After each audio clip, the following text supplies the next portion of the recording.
they opened up a little small track in Danville called the Dixie Speedway, and they wanted to get some black drivers, and they thought they didn't know who to approach, so they went to the police department to find out what black guys had speeding records and things like that. So they told them they want somebody to drive a race car to see me. So that's how I started racing.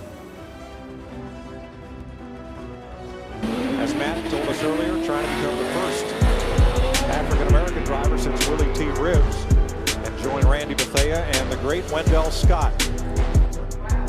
He did he drove the car exactly what the car wanted him to do. He got out early. It looked like a little tight, but he kept in the throttle and he got a good lap, and wow, way to go. There you go. Woo-hoo. That's it. That man, Tony Schumacher, wins. He is the champion for an 8th time.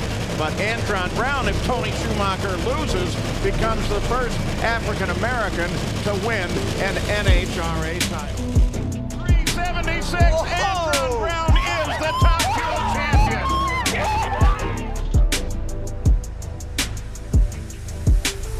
These need to be the best 7 laps of Darrell Wallace Jr.'s life. That was a good first part of it right there. Turn number 4, Darrell Wallace Jr. is going to get his first win in the Camping World Truck Series. His final time through 3 and 4. He's going to do it. Bubba Wallace wins at Kansas. Ready. What they gonna say now, baby? Let's go! Record is equals. Lewis Hamilton wins the Turkish Grand Prix and is a 7-time champion of the world. Get in there, Lewis. What a way to do it, mate. What a way to win your 7th world title. Anyway. Y'all got all that out? You feel better? Mm-hmm. Okay. Well, if you didn't know, ladies and gentlemen, you're listening to another episode of Victory Lane Vibes. Man, the regular season over. Well, I guess the season over in general. You think about it. Not for us, though. Gotcha. We have, our finest of hostess this evening, the Fab Five. I'm here. Arthur's here. Danny's here. Carl's here. Kiana's here. We're going to start off the show a little differently. We got a new segment for y'all. It's called Spilled Milk. Spilled milk. All over the floor. Yeah, so I wanted to tease this ahead of next year, because next year's going to be a regular segment. What Spilled Milk is just that. It's us discussing discourse or somebody crying over spilled milk, or things that are not going to change no matter what you want to do about them. Now, it is not ever going to be targeted at one particular person unless that person is deserving of it. And just so I'm going to get that out the way, because I don't want somebody listening to this and going, oh, they're talking about me. No.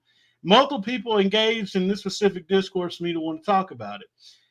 And this week's version or episode of Spilled Milk is people crying over the fact that that teams are running multiple paint schemes. I don't know where to start and where to end on it, but my consensus is this: grow up. Period. Yeah, at the end they grow up. So just to give some context, because some people aren't terminally online like I am, what transpired there? Okay, y'all just muted. I'm sorry. I'll cut that out. I'm sorry. What transpired this past week before we got to Phoenix was the person that had designed the paint schemes for the 23, posted them in poster style. And it was a lot of schemes, obviously. And somebody retweeted it and said, this is a problem. What they were alluding to was that NASCAR has an identity crisis because teams run multiple schemes.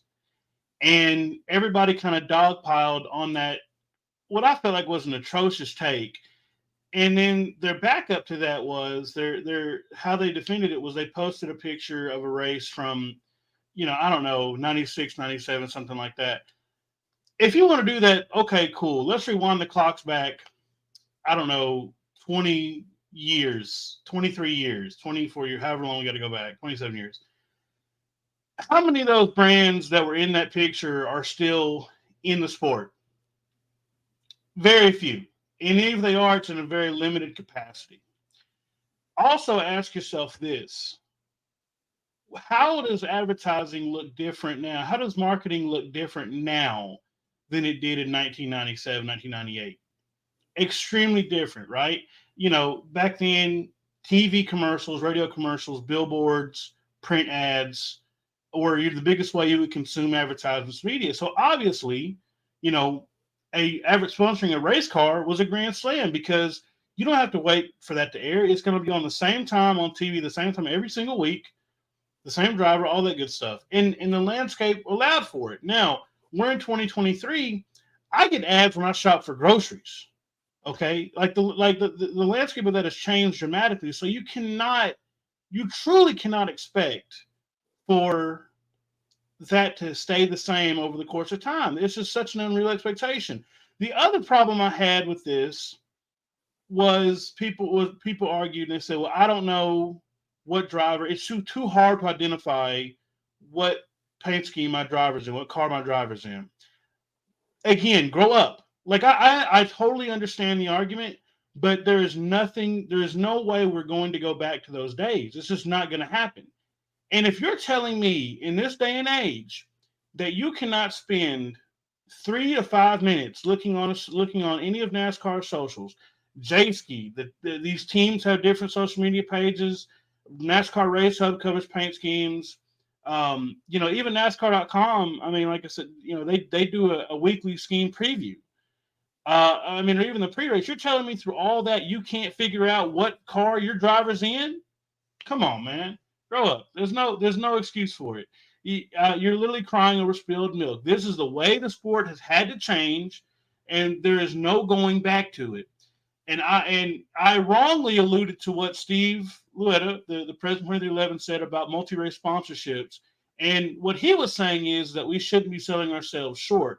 What y'all are saying is that you're mad that you're not sitting down and watching the Budweiser 8 car for 36 races a year like you were, 15 years ago. And I'm sorry, it's not happening anymore. Point blank period. So that is my take on this week's in the first inaugural version of Spilled Milk, the Spilled Milk segment. Man, it was, as you all know, we talk to each other all the time, the people on the podcast and some others as well. So nothing got us fired up than watching all of that go down on the timeline, because we were all sending shots to the DMs. We were sending shots and replies. Personally, I feel validated when the black man, can outsmart somebody who thinks he knows better than me. Because I've been following NASCAR a much, much longer length of period of time than they are. So it's always funny when people throw stones at glass house and then they go mute when you prove them right or wrong, I should say. So I like spilled milk, Carl. This is awesome. No, I'm fired up. But no, that's true, because as many people as I talked to that day, I think only one designer responded to me, but none of the people who originally posted all that stuff. It's once I listed, hey, here's the business reason for this. Hey, there's a whole marketing campaign behind this. You're going to know what that car looks like every week. Stop playing. Why are we being obtuse about this? And it's funny because none of them wanted to say anything after that. I'm yeah, because I'm right. This whole argument is just stupid. There was no reason for this at all. But as Carl also correctly pointed out, and this was something, if he didn't hit this, I was going to, is that it's been, like you said, it's been 15 years since we had the, one sponsor for 36 races. Don't get me wrong, it was a phenomenal snapshot in time when NASCAR was huge. Every car, broadly speaking, week in and week out looked the same. But we haven't had that in a very, very long time. Exactly. It's really when the recession rolled in was when we started having ostensibly the week-to-week stuff, because what's the first thing to go when, money starts getting tight in the corporate accounts? Motorsports. That has always been the case. And NASCAR was no different. So this is just the reality of NASCAR in 2023, and it was the reality of NASCAR in 2009. Just gotta move on. I mean, personally, I enjoy seeing the schemes change every week because I get to see new companies who are interested in NASCAR. Everybody's talking about NASCAR is dead, NASCAR is dying. We are pulling sponsors out the woodwork. I still don't know how Denny found Mavis Tire and Auto, but he found them. They signed big money. Like they signed a huge contract. Bubba got Litos back, and they signed a huge contract. I don't understand why people are getting upset with new eyes and new attention coming to the sport that you supposedly love. If you love the sport, let the sport grow. I mean, let's be honest. They're upset because it's not their driver getting those sponsors. That's what Well, it that's is. just too damn bad. Well, and I won't even say that much, right? Because I mean, there are other teams that run multiple schemes a year. I think my final point on it would be this, though, is just in the case of the 23, right? So I don't think a sponsor like Columbia is going to thrive in a NASCAR of yesteryear in the Nextel Cup era, the Winston Cup era, where they're running one scheme, right? Because they have taken advantage of the fact of being able to, place of multiple facets of their product line on Bubba's car and be able to showcase that. And that's very unique. And we should honestly really want that. We should want for brands to be able to come into the sport that offer a multitude of products and showcase that in different ways every weekend. And like I said, again, that's why it's Conroe Spilled Milk, because this change in the culture of the sport and the culture of the business model of the sport certainly has its downsides, but it also has its upsides. The way that McDonald's was able to market itself this year with the Grimace card and stuff like that, the way that they were able to include Dr. Pepper on the scheme and all this kind of stuff, it's just like, again, I think you're mad. It's just like the Simpsons mean old man yells at cloud. Yep. Because there's just nothing to grab onto there for it to be a legitimate complaint. And look, I understand, like, and I think this really stemmed from, like, some time ago, Dale Jr. on his show said, like, I couldn't tell, like, who was who or whatever. But again, he's a bastion of old NASCAR, and it's like he saw the sport from one angle, but as a fan, like, I've just adapted over the years, and so, like, I mean, it's very easy for me to go and find out, like, oh, they're running this scheme, and you don't even have to find this stuff out. Like, teams do a really good job of presenting this information openly. NASCAR does a fantastic job of, like, sharing this information with people on a weekly basis. So it's not hard information to find, and I feel like you're just intentionally just wanting to throw yourself down on the floor and have a fit about it for no reason. So, but that's all I have to say on it. I mean, didn't Junior run a nationwide car in the Amped Energy car? Yeah, so I mean, through the years up until the very end, he was one of the few that was able to have like one or two partners the entire year. Like he had, in the early Hendrick days, it was National Guard and AMP, and then that transformed into, Mount was it AMP and National? I mean, AMP and Nationwide. Yeah, but right at the very end is where he had like Exalta and Microsoft and all this kind of stuff at the end. But even then, he was still in the same car every single week. So again, he's not really a great testament to, I guess, to what we're preaching or whatever the case may be. But I mean, like I said, it is what it is. So. And actually, and before one final thing, because it brought up something very, very interesting. And out of the entire, do I say the entire Cup roster, who is the one driver that consistently only had two or three partners the entire year? The last bastion, well, Joey, but the last bastion of the Winston Cup days, Kevin. It was Wood Brothers Pizza and Busch most of the time. And I think that speaks more towards sponsorship touchiness more than anything else. I mean, Kevin has been around since 2001, or had been around since that man has officially retired now. But I think to some extent, as much as the people on socials are being a bit obtuse about sort of modern drivers and modern sponsorship. To some extent, I think that's kind of the sponsors too.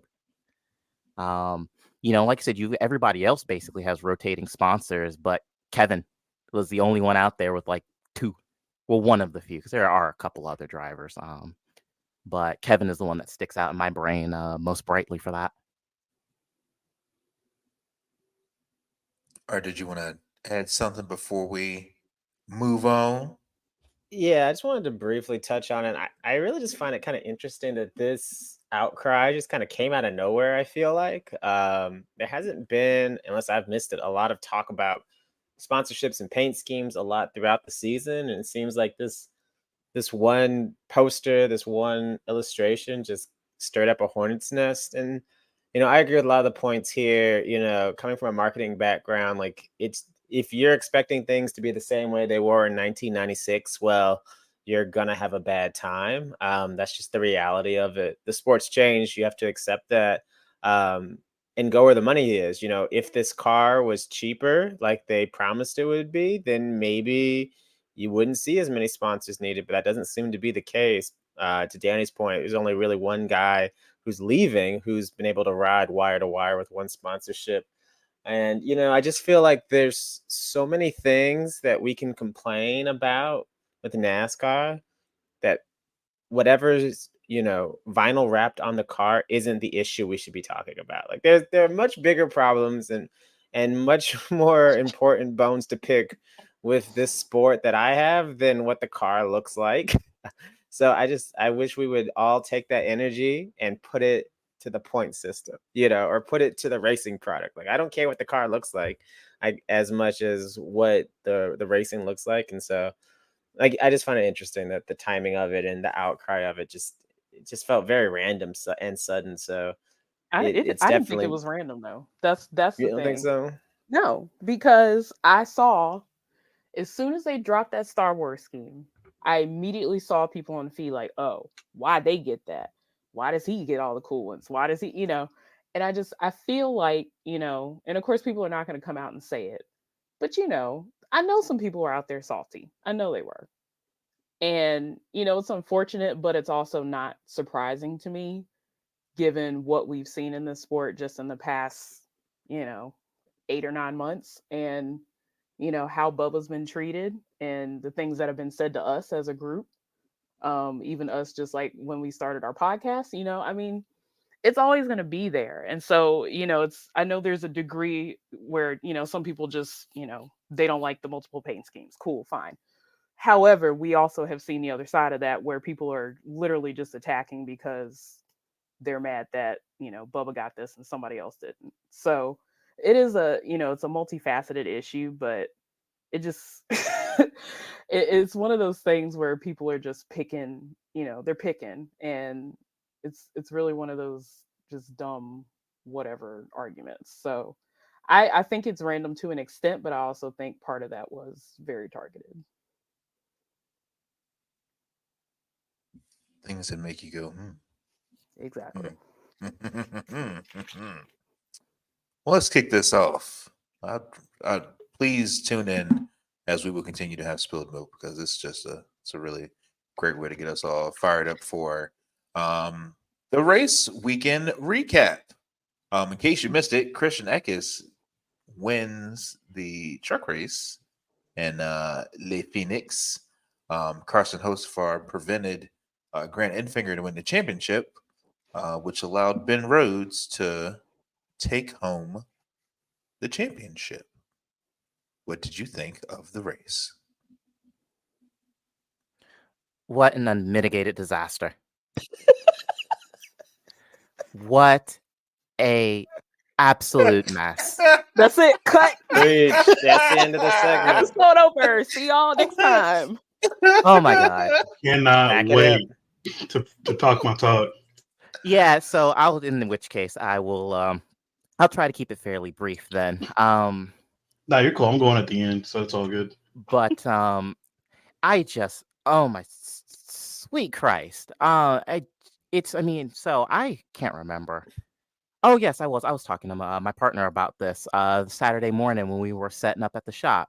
we were talking. I told them, I'm like, I don't really I see, we've talked about, and I don't remember quite why I stopped watching trucks and so on and so forth. That was why I stopped watching trucks. Is because you cannot trust in any sort of hallmark race. You cannot trust them to behave themselves. And, and talking to them, I likened, and this is actually a lovely little teaser, but I likened Carson to sort of Michael Schumacher in his Benetton days. Clearly has an abundance of just raw talent. Carson is a talented young man. He is clearly fast. He is clearly that guy. I mean, he took the albatross around Legacy's neck that had been the number 42, and he was, putting in top 15s, top 10s. But whenever there is anything at stake, he loses his mind. See, Jerez, 1997, or Australia, 1994, in the case of Schumi. But yeah, there was absolutely no reason. I understand wanting to get underneath Heim to try to take that, but all you had to do was focus, and you probably would have gotten him. But instead, you get in his rear bumper like 3 times in that lap, and then you go bugger it, and you just plow into him coming off the dog leg. And then, and I know the histrionics behind the wheel as to, oh my God, that's absolute garbage, first of all. But oh my Lord. It is just atrocious. And then Heim, of course, is mad and then annihilates him. Halfway through stage 3, he just kills Hocevar. Which, is that fair? Yeah, probably. Is that a good look? No, not really. Like I said, what a mess. And then, and admittedly, this one is a little bit less clear cut. I'll be interested in what you guys think. It was the second overtime restart where somebody missed a shift and Ben just drove through him. I can't remember who that was. But yeah. I think that was Zane, I want to say. Was it Zane? Yeah, I think it was. So. Yeah, but and Ben just doesn't lift. He just drives through him. And, and I understand, where the restart zone was for the truck race was really, really stupid also. That was appalling. Oh my God. And I know that contributed to a little bit of the chaos on restarts. But it's like, bruh, like all you need to do is finish ahead of everybody else. Basically, all of your championship 4 rivals had died.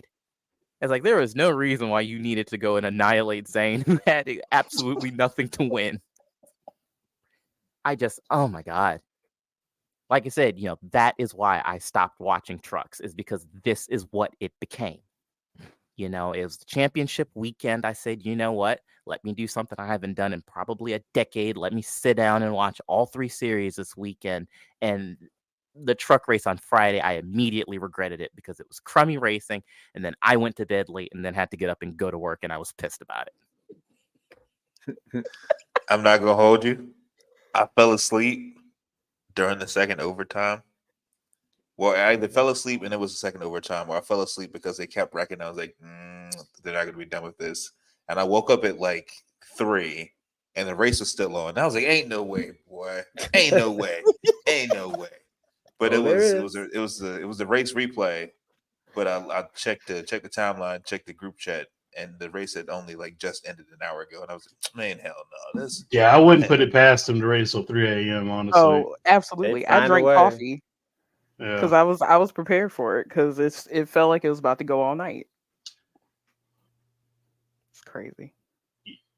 Yeah, like just to like give an example of how late it was. So I started my work day at 11:15 on Friday, and our clock's going 14-hour shifts. So you don't have to work that whole 14, but that's how far it goes.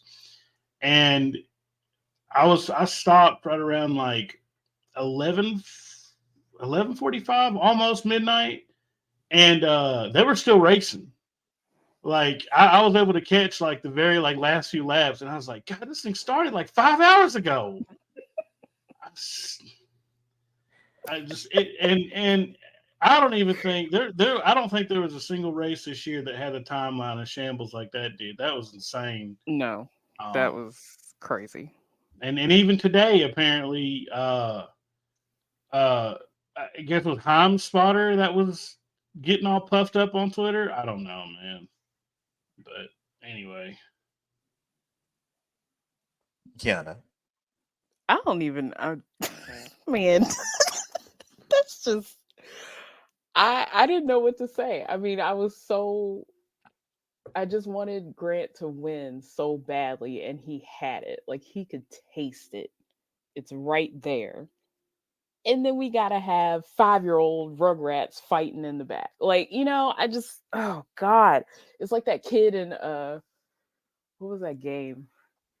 Um, like in class he had to do it was like heads down, thumbs up, and like somebody would always mess it up trying to like look at somebody's shoes or just like ruining the whole game. And it's like I just, God, that was so annoying because I felt bad for him because he got robbed of a great finish, but also just, when you can see the trophy, it's right there in front of you and it gets taken away for a dumb reason. Like that's just, I wouldn't be able to talk to him after the race. I'm sorry. Like that's just heartbreaking. But yeah. Go ahead, Art. Go ahead. What are your Yeah, thoughts? yeah. I was watching the truck race and I fell asleep at the end of stage 1. I woke up. I fell asleep at the end of stage 2. And I said, screw this, I'm going to bed. I woke up halfway through stage 3 and I was like, nah, go ahead and cancel this. I'm not watching this. I woke up the next morning, like everybody else. I saw the chaos. I said, all right, let me go find it online and watch stage 3. And last week I got real worked up over a certain driver who I'm not even going to mention this week because I don't even care about him that much.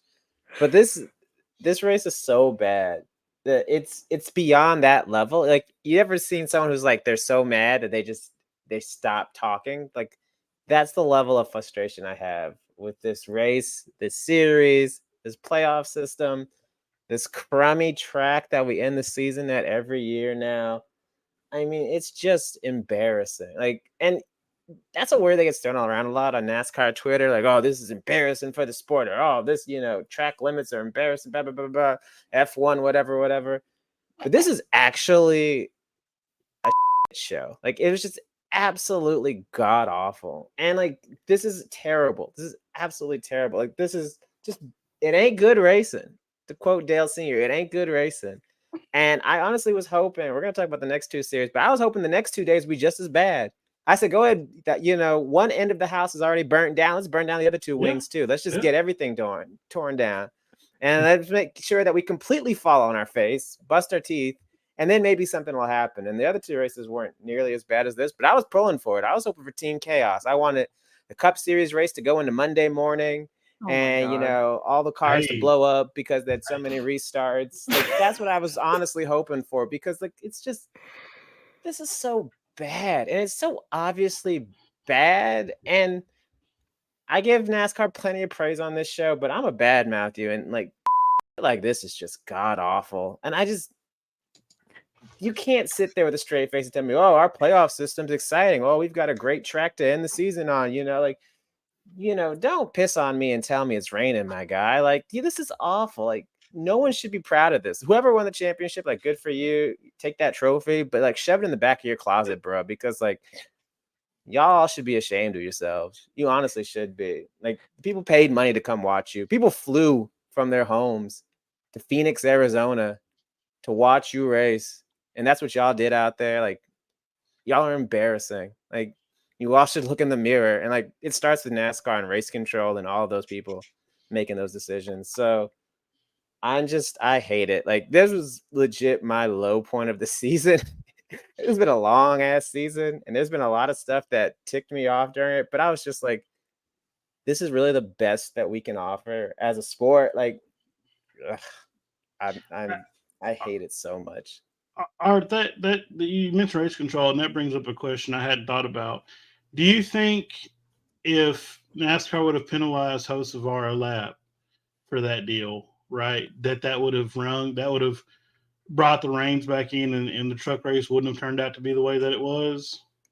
I think it couldn't have hurt, but I think the horses were already out of the barn at that point. I mean, Right. this starts because you have a playoff system where you have to basically win the last race.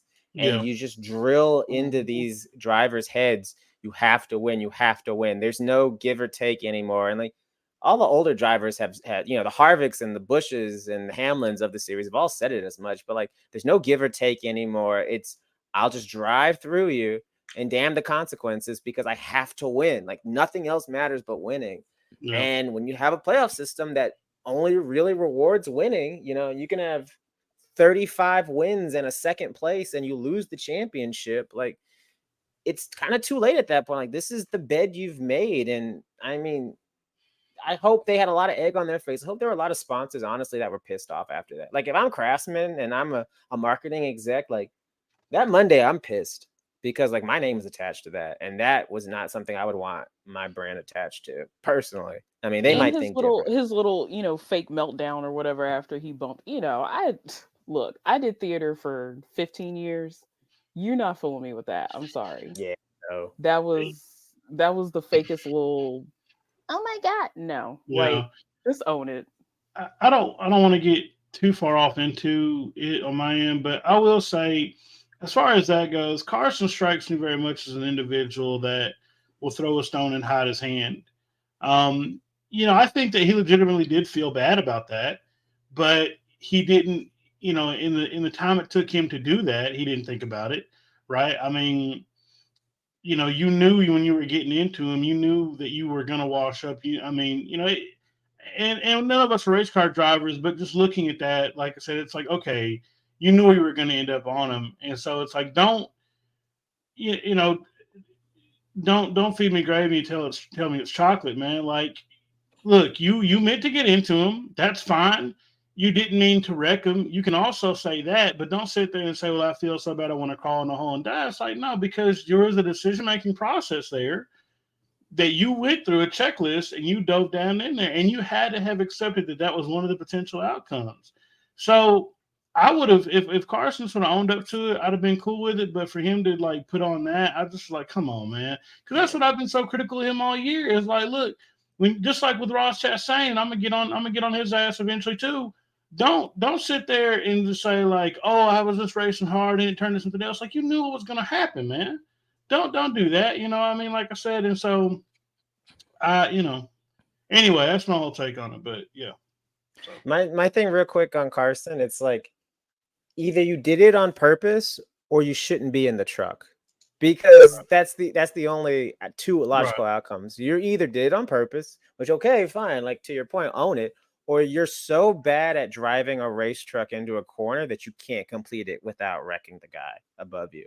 And I don't think you're that bad a driver. Like you're at the highest level of racing. Like you've won races in NASCAR. Like you don't suck that bad that you can't make the corner. So I choose to believe that it was a conscious choice. And if it was a conscious choice, yeah, just be like, hey, I was racing, I got tight, I hit him, I'm sorry. It happens, shit happens. But like, yeah, either you're awful and you shouldn't be here because you don't have the talent, or it was on purpose. So neither of them are great, but one of them is sure a whole lot better than saying I don't belong in this series because I can't drive the car. And that's just the reality of it. Like the whole, like to Keanu's point, the histrionics were above and beyond. It's like, yeah, bro, I am familiar with your game. You cannot fool me. Like I know what you're about. Right. Yeah, and to your point, I can't remember who, but somebody after the race had said, and I'm sure one of you can fill in this gap. I was tired and angry on Saturday, so I don't remember, but that Carson he'll basically wipe you out, apologize, and then do it again the next week. It seems like this is an established pattern of behavior. Mm-hmm. Absolutely. And oh boy, Carson is gonna have a rough time in Cup next year because those boys are not gonna tolerate it. I'm sorry. Go ahead. No, I just said, like I said, it's just they're not going to deal with it, and we're going to basically find him backwards or in the fence week in and week out because they're Yeah, going to get sick of it. you think Joey Logano's gonna take that? Right. That's exactly what I was about to say. Logano is going to give him 2 seconds and send him into the wall. So nice try. It is so funny that Carson Hocevar has an amazing chance of being the Cup driver. That like last year, everyone was saying that Ty Gibbs is going to be like, oh, Ty's going to run him over. He's going to get wrecked X, Y, and Z. And lo and behold, it came in the least expected package. Like I said, but I mean, because Carson's shown his hand in Cup too. So yeah, I want to root for him. I really do. You know, I mean, I think that he has a great talent. I think for you to be in trucks as long as you have and immediately make the jump to Xfinity and Cup and run the way that he has, I think is truly a very, very, very talented individual. But you got to pick and choose your battles, man. And you can't just like be, oh, I'm sorry, like your way out of things, bro. It's not going to work. Yeah. You know, like I said, that war, I was done with that after Texas this year. Like the first race they had in Texas when like he wrecked Sanchez. I was like, all right, I'm done with it. You know, so I just hope that the ridicule that he got, the stares that he got, people knowing that he affected the championship outcome in a multitude of ways, I hope that has embarrassed him enough and hurt him enough that he reins it back in next year, because if not, he's going to be in for a very rude awakening. So everybody was upset that he didn't just admit that he intentionally wrecked Corey Haim. What's the risk? You're not running in trucks next year. Why are you like, yeah, players screw up. I hit him. My bad. Is NASCAR going to suspend him for the clash? They're not going to let him drive in Daytona. It's the last race of the season. Just fess up and say, yeah, I did it. What's the harm in saying, yeah, I did it? You get a little fine. You get a little points taken away. Well, you didn't win the championship, so there's what's your loss if there's nothing to gain? Yeah. Anyway, that's trucks. Shout out to Raja. Got caught up in everybody else's foolishness. He still finished 12th. Moving on to Saturday, Cole Custer must have been hearing all the trash I've talked about him since since our inception. Because he proved me wrong. Not only did he win the race, he got him another championship. Well, his first. Did we clarify that? Is it his first Xfinity championship? I think so. Do believe so. And Keep talking. We're constantly professionals here. We'll look I'll verify. We're professionals. We're professionals here. But nevertheless, he won. The Xfinity race tried to mimic Friday night, but they behaved. It was actually some really good racing, for the most part. That's this. We sat on here when we sung and sung and sung and sung John Hunter Nemechek's praises. But he might be a contestant in our favorite segment here shortly. That's my 2 cents. He does, in fact, this is in fact his first title. His first title. Congratulations again, Cole Custer. you got demoted, and you came back and showed Gene Haas and Tony Stewart that, in fact, you would like your car back, and you win the championship. Good for you, sir. It's kind of interesting on his Wikipedia under awards. It's 2020 Cup Series Rookie of the Year and 2023 Xfinity Series Champion. Yikes.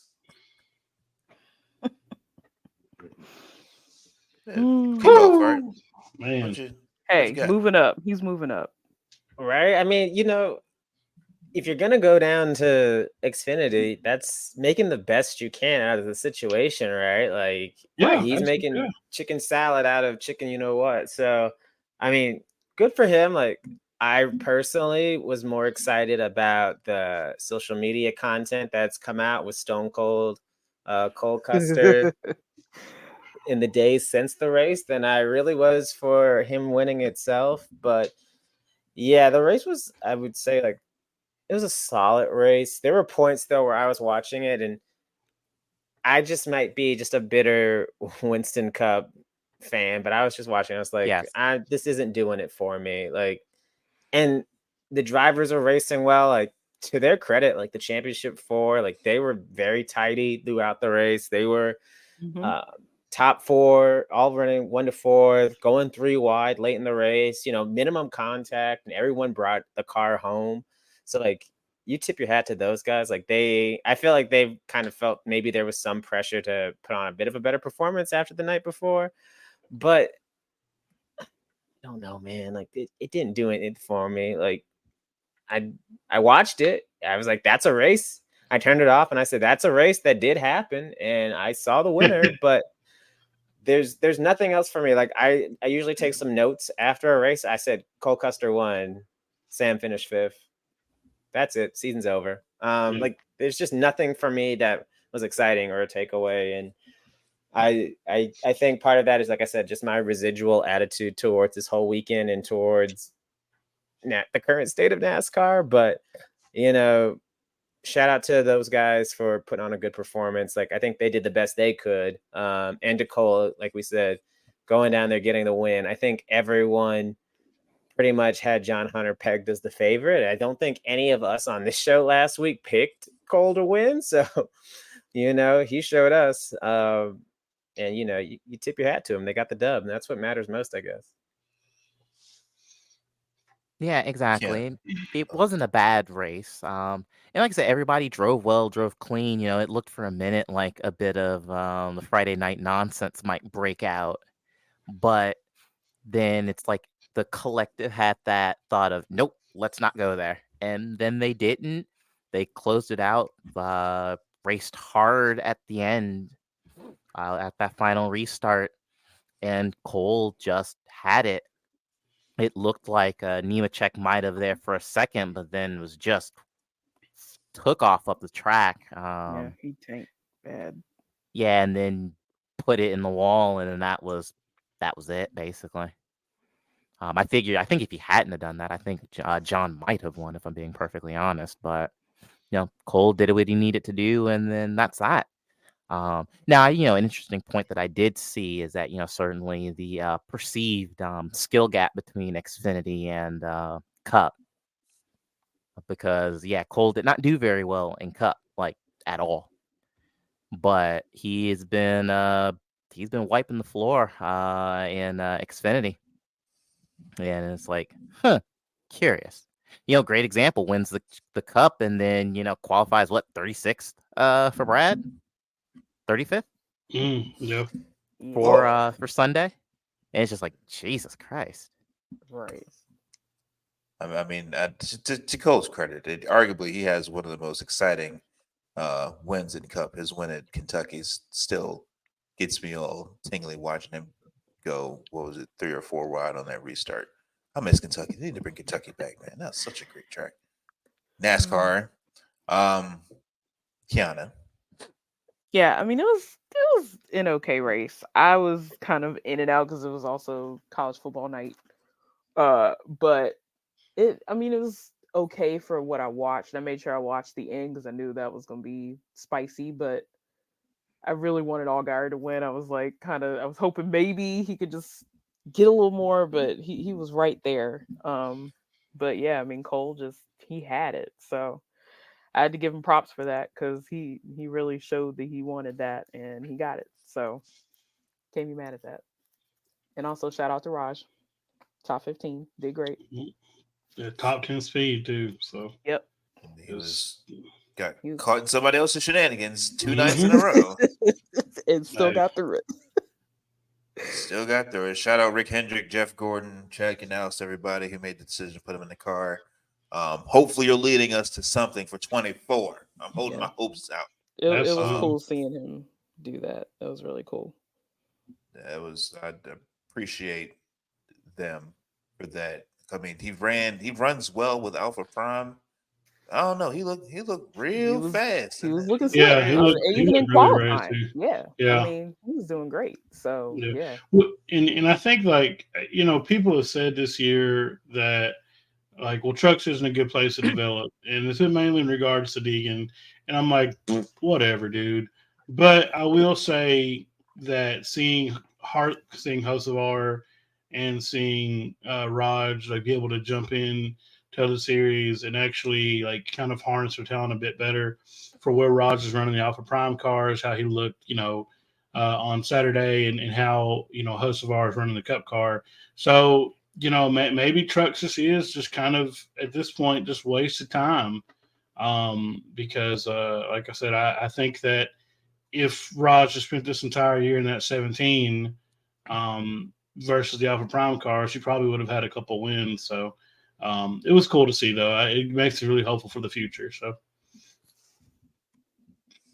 any last words on the Xfinity race? Y'all good? No questions, comments? Well, there was a watermelon smashing Sunday. Yeah, but Blaney Ross won. Let's go.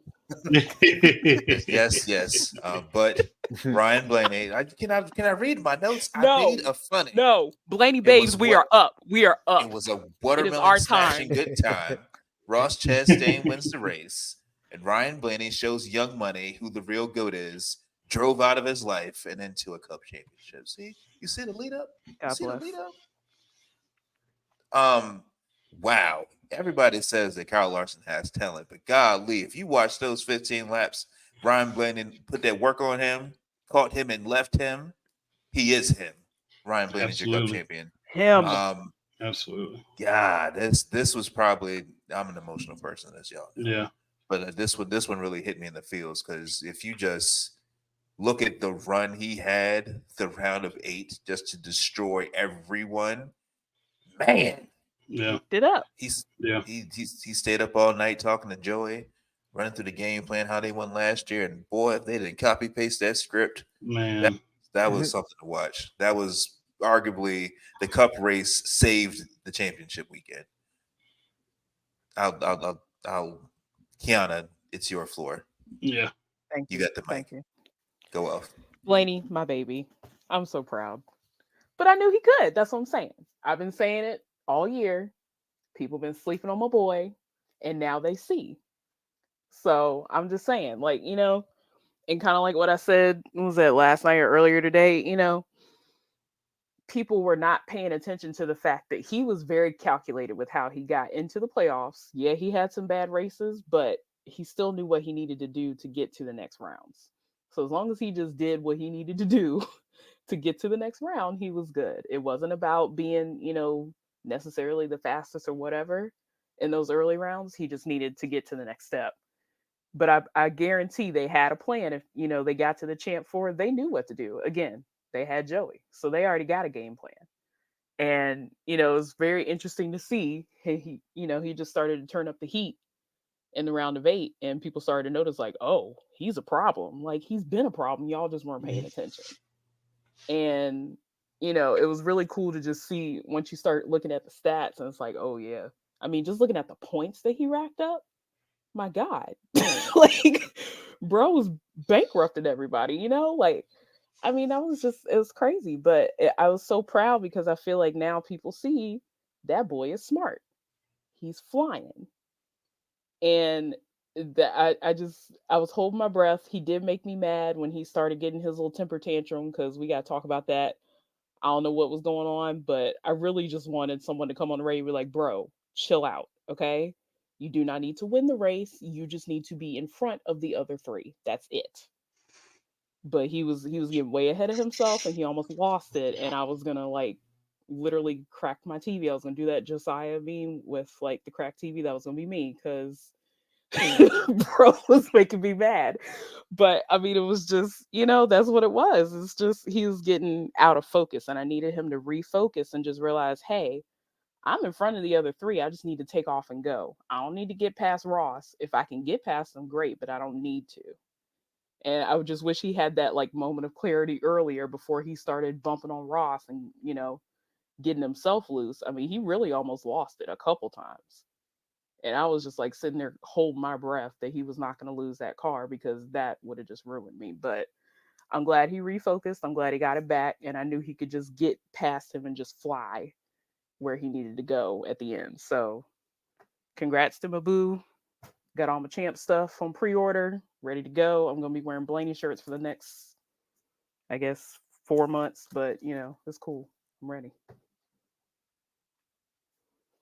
Danny. Yes, because I am sick and tired, and well, frankly, I kind of enjoy it. I'm going to be the bucket of cold water here for just a second. Um, Blaney has had pace. Blaney has always had talent. That's never really been so much an issue. But for I don't know if it's Penske at large. I don't know if it's just the number 12 team putting it together. Occasionally can be a little bit of an issue.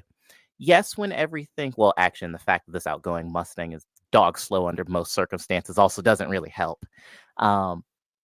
It's amazing that this car effectively has 100% championship rate when it sucks like every other time. But well, I'm going to try not to be Arthur and delve into an angry rant about this points format because that's also part of it. But I'll leave that for him. But anyhow, yes, absolutely. Speed, pace, abound. That's not so much. Well, usually that's not the issue. However, because of this points format, getting a slow start to the playoff can be kind of a kiss of death if you're not careful. Yes, in theory, no, you don't need to win a race. You can just point your way in. But if you have a bad weekend, then you're kind of screwed. Great example. We saw Denny's championship hopes evaporate just due to a mechanical failure. He had been cooking for for the playoffs up till that point, and then one bad race, and boom, that's it. He's done.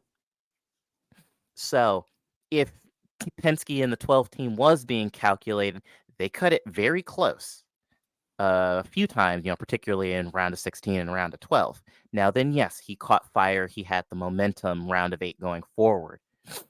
Yes, looking at, 'cause I think we all saw that tweet that effectively compiled the playoff stats for each round. And yeah, round of 8, it's just Blaney. And that is wild to see. But yeah, trying to, hang back and be uber calculating in the first couple of rounds, it's not really, that ain't it. That's a good way to get yourself knocked out, especially if you know that you have the speed to be a Champ 4 contender. And it's not necessarily that it was like totally calculated, but he also knew what he needed to do to just get in. So, even if he couldn't win, he at least went into the next race knowing what he needed to do to keep himself safe. And he Yeah, did. and I guess to some extent, they all do, don't they? Right. It's of course that, 'cause that's helped by, of course, if you've got to win and then, if you get stage wins, playoff points, because that was, and we've done plenty of postmortems both on this podcast and, just across the annals of Twitter, just, the lack of stage wins and subsequent, playoff points. That was just what obliterated Bubba. It wasn't for a lack of pace, but he basically started dead last each round that he was in. And that didn't help him. But pardon me. But yeah, no, round of 8, Blaney caught fire, and kind of that was that. Funny enough, I was, scrolling through Twitter, and even a self-professed Larson fan said, that even God himself wasn't going to be able to defend from Blaney through a lot of those long runs. And he did the work because it's you talk about lights too bright. That was his pit crew on Sunday that put him behind every single stop. And he basically had to go and pass them and do it all over again. And, just the wonderful bit of awareness of eventually they're going to fix their cars and I'm not going to be able to do that. Now, of course, it didn't end up mattering in the end, but yeah, the one weekend that his pit crew needed to be good, they were not, which is a bit of a bummer. But Sounds hey ho. familiar. Yeah, I was just about to say we talk about this all the time, and it happens. It is what it is. But congratulations to Ryan. Super cool to see a good guy win a championship, and that's really the biggest thing. I spilled tons of ink on Twitter after Larson basically gets suspended and then comes back and wins a championship immediately. And it's cool to see the opposite happen. Ryan's a cool dude. Right. And a cool dude won a championship. I won't, talk about Joey too much. I know he's, super divisive. You either you love him or hate him. Not a huge fan, but he is not outwardly annoying. So it's it is what it is. But nope, congratulations to Ryan. And yeah, no, it was good driving. It was probably the best Cup race I've seen at Phoenix in a while. Yeah. All right. Yeah, I think history will look back at this season for Ryan, and especially with the playoff run.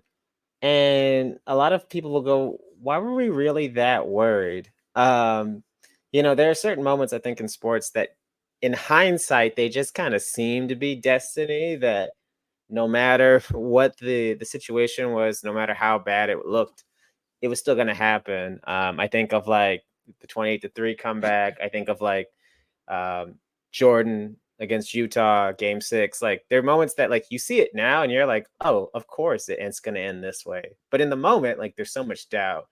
And so I was looking at Ryan's stats before we came on, and I was just looking at the races. So he won at Charlotte, of course, that locked him in the playoffs. From the Charlotte win to the playoffs, there are 12 races. He had 4 top 10s, and he had 5 finishes of 30th or worse. So this was a team that came into the playoffs that did not have a ton of momentum. Like, obviously, you get that win, that's huge. You clinch. But, to Danny's point, like, this wasn't a team that had a ton of playoff points, like a Truex that could really coast. But they just found a way to survive. And if you look at those last 6 races, his average finish is 4th place. He killed it, yeah. Like that's as clutch as you can be. And, I think back to the Martinsville race, and it just seemed like late in that race, like there was no way he was not going to win. Like it was just destined to be. And there were parts in this race where I had that same feeling, and I thought, oh, well, there's no way he's not going to finish ahead of his other championship for opponents. I didn't know if he was going to win, but I just felt like it was clear that he was just willing this car to victory, to do what it needed to be done. Now the asterisk is that he was a fender away from having the brightest of lights too bright. If he caved in his radiator on the back bumper of Chastain, I was prepared to come in on the show and just cuss him up and down for ruining such a golden opportunity, racing so hard. But to Keanu's point, thankfully cooler heads prevailed. And I think we all on this show, especially, we like Ryan. Like he seems like a great dude. I look back at the last, 10, 13 years of champions, and none of them were guys that I really liked, that I really could wrap my arms around as a fan personally. And I feel like Ryan's probably the first one in that time span that I've really rooted for, like throughout the season. Like I root for their success. And so I'm very happy for him to get this win. I'm really happy because I picked him and I needed one of my picks to survive. And he came through for me. But yeah, I think this is fantastic for him. Like he's been such a big face of the sport, and I think this will just kind of catapult him a bit more into the mainstream as well. I saw that he's doing all the talk show circuits, and he's one of those people that represents the sport really well. He's a young face. He's engaging. He checks all the boxes you would want from a marketing perspective. So, this was a race where you can just score one for the good guys. That's all you could really hope for if you're a Blaney fan. I was just very, very nervous. I was screaming at the TV when he's running up on Chastain. It's like, dude, you don't have to win. Like, what are you doing? Along with some other choice 4-letter words that we won't repeat on air for Carl's sake in editing. But it's just I'm happy that he got the win. Part of me is relieved that he won. I did not want to have Kyle Larson fans up and down the timeline. I did not want to have. I would have deleted my account. Man, they were on it. Man. Yeah, I did not want Christopher Bell fans all up and down the timeline. I think Bell's a bad teammate. The only guy that I really would have accepted besides Blaney was the 24. And, no, because he was after this is my pick. Down. He's bouncing down. Yeah. I mean, go home. I don't. You suck, Arthur. I don't blame people in the moment for saying stuff like that, because it was just really funny though. It's funny looking back on it because it didn't happen, but like if the roles were reversed and Blaney cut a tire, that's one of those like iconic calls that you make as like a coach, and you're like, that's the moment that like your team flipped the switch and like it turned around for you. That was the thing. I mean, it's just like nothing happened. So like he's saying all that, and he's like still sitting back there like in another But gas it universe up. they're making that on t-shirts and hats at the Hendrick shop right now, and like they're selling them for $19.99. But I'm glad, like I said, that Blaney got the dub. This was score one for the good guys, so I'm happy for him. You could almost say, given the paint schemes that 2311 ran this weekend, that the Rebellion won against the Empire, the Hendrick Empire. Ooh, that's good. That's good. Well done. Okay, I like See that. what you did there. Monte, real quick, give us your thoughts over the weekend, then I'll go. It wasn't too bad, but the truck series was a bit that pissed me off. I don't want to go there. I literally just got in the episode, but that happened. And if Xfinity was cool, I'm happy for Cole Custer though to get his first championship. Long overdue, and not only that, he was a bridesmaid for years, and trust me, he was a beast in Xfinity. To him to get a championship in Xfinity, that's amazing. Happy for him. Sunday, actually, you know what? Christopher Bell. I hate it for him, man. Oh man, I was sick. Then it happened. I'm like, Lord, don't do this to me. But lucky enough, I had Blaney. Happy for Blaney. Happy for him to get his first championship. I'm happy that he did it. Like, yes, sir, man. Congratulations to you. I really wanted to see him and Bell go at it, though. I was really sad about that. Like, if there were two out there that I really wanted to see battle, it was Blaney and Bell, because I knew that was going to be good. Yeah. Right. Shut up, Art. I saw him on mute. I was about to say, nope. I will say, Bonte, just I want you to think about this, right? Bell's been in the Cup Series for 4 years now, and he has a 50% appearance in the Final Four, which is better than anybody else in the field. Mm-hmm. So, I mean, that's an outstanding statistic, and I mean, I feel like that's very indicative of what we're going to see in the coming years from him. So, don't feel too bad about it. Think of that as success that cannot be sustained either. Shut up, Art. Do not make me. You know what? Okay, I'm gonna get the hashtag moms for Blaney on you. Keep playing. Right. I was about to say but I mean, it is what it is. All you gotta do is just be proud where you came from. So looking for the Bell to come back to overcome, but I think it's bubble time to come next season. Hey, you know why his race ended the way that it did? He ran two sponsors. We tried to tell you. Dual schemes don't win. Dual schemes don't win. We told you that last week, and you didn't listen. Exactly. I feel so vindicated. As soon as I saw that picture, I said, "Oh, it's a wrap. He ain't winning nothing." Dual schemes don't win. Yeah. But my take before we move on. Everybody's talking about Ryan being super aggressive for Frost. Hello, did you see Kyle try to kill him? Kyle tried to kill Ryan Blaney. Don't see. I was trying to be nice because you know what I was probably saying in my TV at that point. I'm shedding light to it. It's like he knew he was beat. He said, "Well, I'm gonna just wreck him, and I'm gonna just kick him out." Thankfully, Spidey senses were on for Ryan, so he avoided that. But he got outclassed, Kyle Larson. You gotta hit the game tape, my boy, and come back next year, try it again. But it was the race was really good. Shout out to Bubba finishing the season not only with a top 10 in the race, but a top 10 in the points. Shout out to NBC for not sharing the Star Wars cars, not sharing the likenesses and the battle between him and Tyler. Just shout out for y'all fumbling that beautiful, beautiful Starbucks Disney bag. R2D2. Right. That had R2D2 like pre-race, and y'all just messed everything up. If you're ever gonna give me an hour and a half of pre-race coverage, do something with it and shout out who's there. Yeah. Like I don't care about William Byron and what he had for breakfast, and I don't care about like this. You need to show the whole field and highlight everybody's in the field. If you're gonna make me turn on my TV at 2:00 for race to green flags at 3:47. Yeah, back to spilled milk. Like that is the one point of contention I will allow is that when you have situations like that, they do need to do a better job on TV of showing that. Because for the casual fan that turned in, I think that would have been really cool for them to see, and they didn't cover that whatsoever. But it is what it is.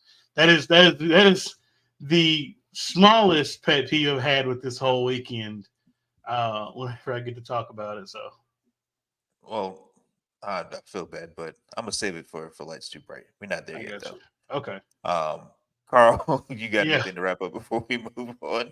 Yeah, I mean, I was going to do the whole weekend recap. You want me to wait on that? Oh, now let's do it, ladies and gentlemen. Our very own Carl is going to do it through his version of the weekend. Let's get it. Get comfy. I tried to, like today, like do this bit where like I mimic like the cadence and pace of Stephen A. Smith when he's like real serious, but I couldn't do it. But let me start it off with the positive. So, as far as the Blaney title goes, it's probably the most excited I've been for a championship in a number of years, and the reason being, we talked a couple weeks ago about you have to give guys their bones, right? And Kyle Larson.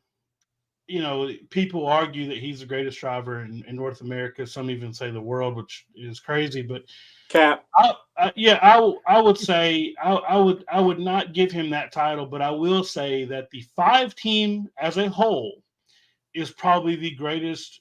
Is the top of the pyramid as far as race teams go in North America. Cap. And I mean that from the perspective of Cliff Daniels' crew chief, from the Hendrick engine shop, the people that work on the cars, the pit crew, and the driver, right? So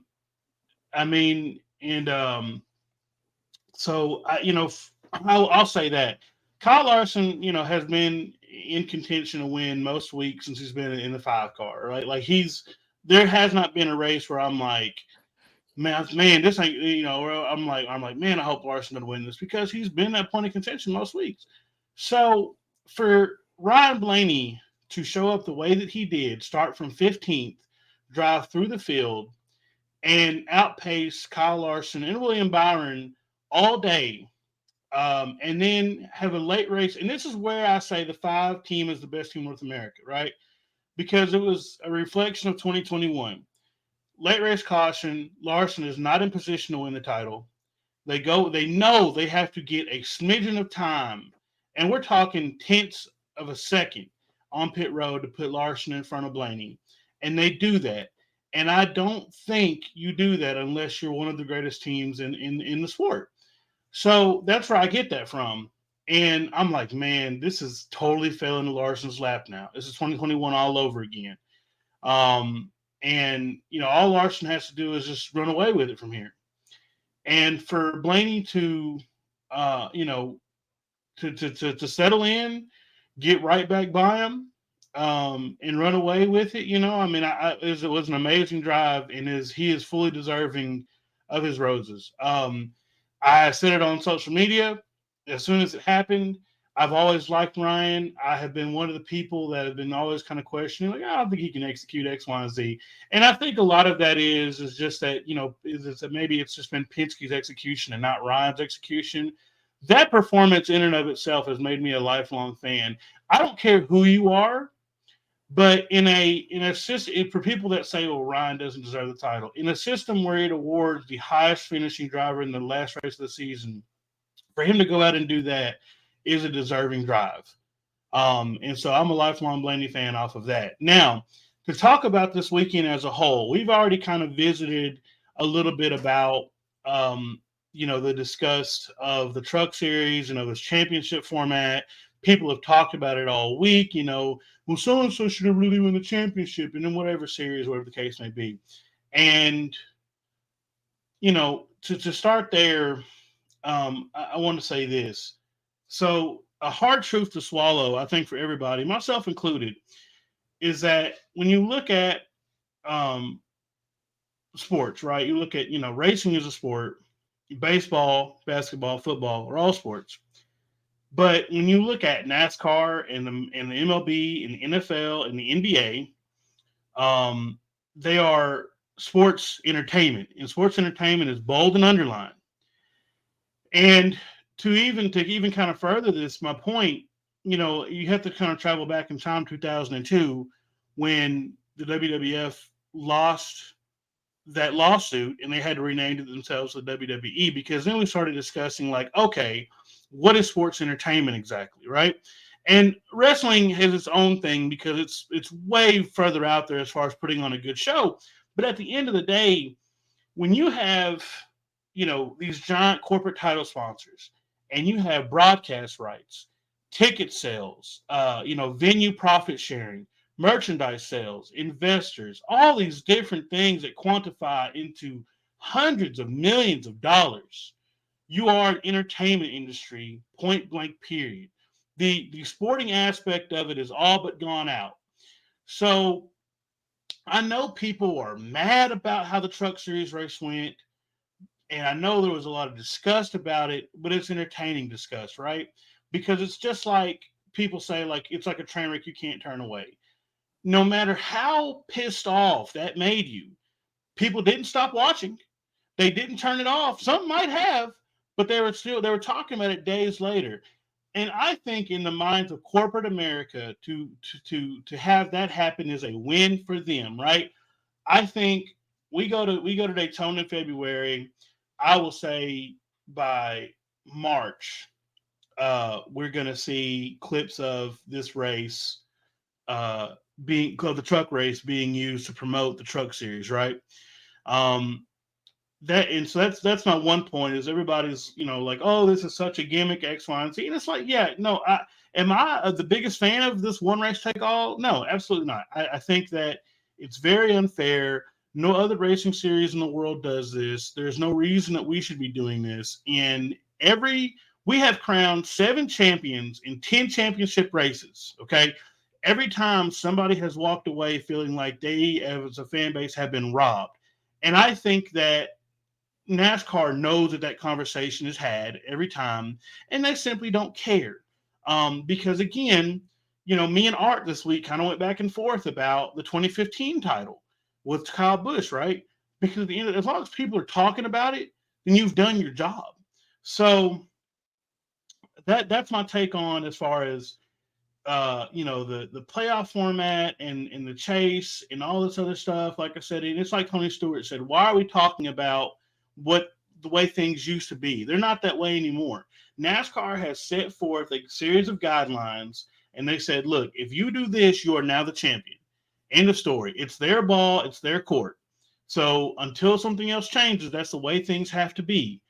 And I don't. You can talk all day about, well, Ben Rhodes isn't a deserving champion. He somehow managed to stay out of the chaos on Friday. He's now the champion. End of story. He didn't go diving it off deep into turn 3 and, like I said, and wreck somebody or got wrecked, whatever the case may be.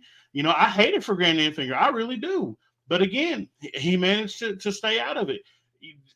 I love John Hunter Nemechek, right? I was really rooting for him. At the end of the day, he wasn't there when it counted. Cole Custer was. That's great on Cole Custer to perform when he needed to. It sucks that John Hunter Nemechek, even though he won 7 races, couldn't. It's just the way that it is, and it's very unfortunate. But that's just how it has to be. And I think that I feel like we are kind of not taking into account that there are the people that are signing checks for this sport are not race fans, right? They're marketing execs. They are PR people. They are making commercials and they're selling tractors, right? So the core product is not their concern.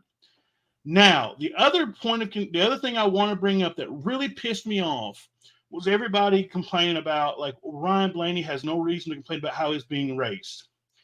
Let's time travel again. Let's go back to Darlington in the spring, the first Darlington race. Well, what happened? Well, Ross Chastain is being typical Ross Chastain and wreck people. And then he was like, I don't know what happened afterwards. Him and Carson Hocevar are one and the same on that. And Rick Hendrick, big boss man, big Chevy boss hog himself, stands up and he says something about it, right? Okay, cool. And he flies straight. There is no way you can convince me that games were not being played there. And I was just as pissed about it as Ryan was, because there were times, not in the last run, but prior to that last caution, where it was painfully obvious the 12 was faster than the 1. And and everybody's like, well, it's, they don't have to race you any different. That's totally fine. But the 1 is intentionally backing the 12 up, because at one point Truex, who was like 2 seconds off of them in that like middle run, caught them and made things difficult. The 1 is backing them up to the 5 and the 24 to try to cause a situation where, none of them win the race, right? But somehow the 24 or the 5 managed to get around them because they're battling in traffic. To me, that was disgraceful. That left a really bad taste in my mouth. And for Chastain to get out of the car and be like, I wasn't going to race him any differently. My brother in Christ, you did race him differently, because if that was another Chevy teammate, if that was the 5, you would have let him go. And I have no doubt in my heart about that. So the people saying like Blaney had nothing to complain about, shut the up. I really, no, honestly, it really pisses me off, because again, you have to have been blind to see that the 12 was trying his hardest to get around the 1. I understand that the mindset of I have to win this race might have been toxic or whatever, or might have gotten him in trouble. But I think that's the mind of any race car driver. If I have the fastest car, I'm in a series where I have to finish as high as possible to guarantee this championship. And we just saw in the other 2 series, the guys that have won the most races not walk away from Phoenix winning a title. Then my mindset is I'm winning this race. So as far as I'm concerned, that has permanently put Chastain in the doghouse with me, because that was pathetic. And then for you to get out and act all Billy Badass about it, bro, like, no, we know you're on a very short chain with Rick Hendrick, right? We know what that was about. And for people to act like it was anything different, nah, bro. In my opinion, that is almost the exact same as 2013 Richmond, and you cannot convince me otherwise. I have been steaming about it since I saw it, and now it's all out there. But that's all I got to say about it. I'm over the moon for Ryan Blaney. I'm ordering all the merch, and I'm excited for Bubba to win the title next year. Amen. Amen. Simple as that, my brother. That was beautiful, Carl. That was fantastic. Amazing. Fantastic. Moving on. I'm gonna shoot over to 2011 corner right quick. Like I mentioned earlier, Bubba got a top 10. I think Tyler finished 14th, 18th, 22nd. I'll get it right eventually. And then their day in Phoenix. Interesting. It was, you scroll online all day carelessly. They both averaged top 15 finishes this year. It was really down to the decimal point. Their differences. I'm pleased with Tyler's first season of 2011. He got 2 wins. The pit crew and him couldn't figure it out as far as pit road penalties and stuff to help them progress further in the playoffs. But I think it was a pretty good inaugural season for him with the gang. Yeah, what y'all think? I'm gonna go first. Bam, what a race by Bubba. I ain't gonna lie, man.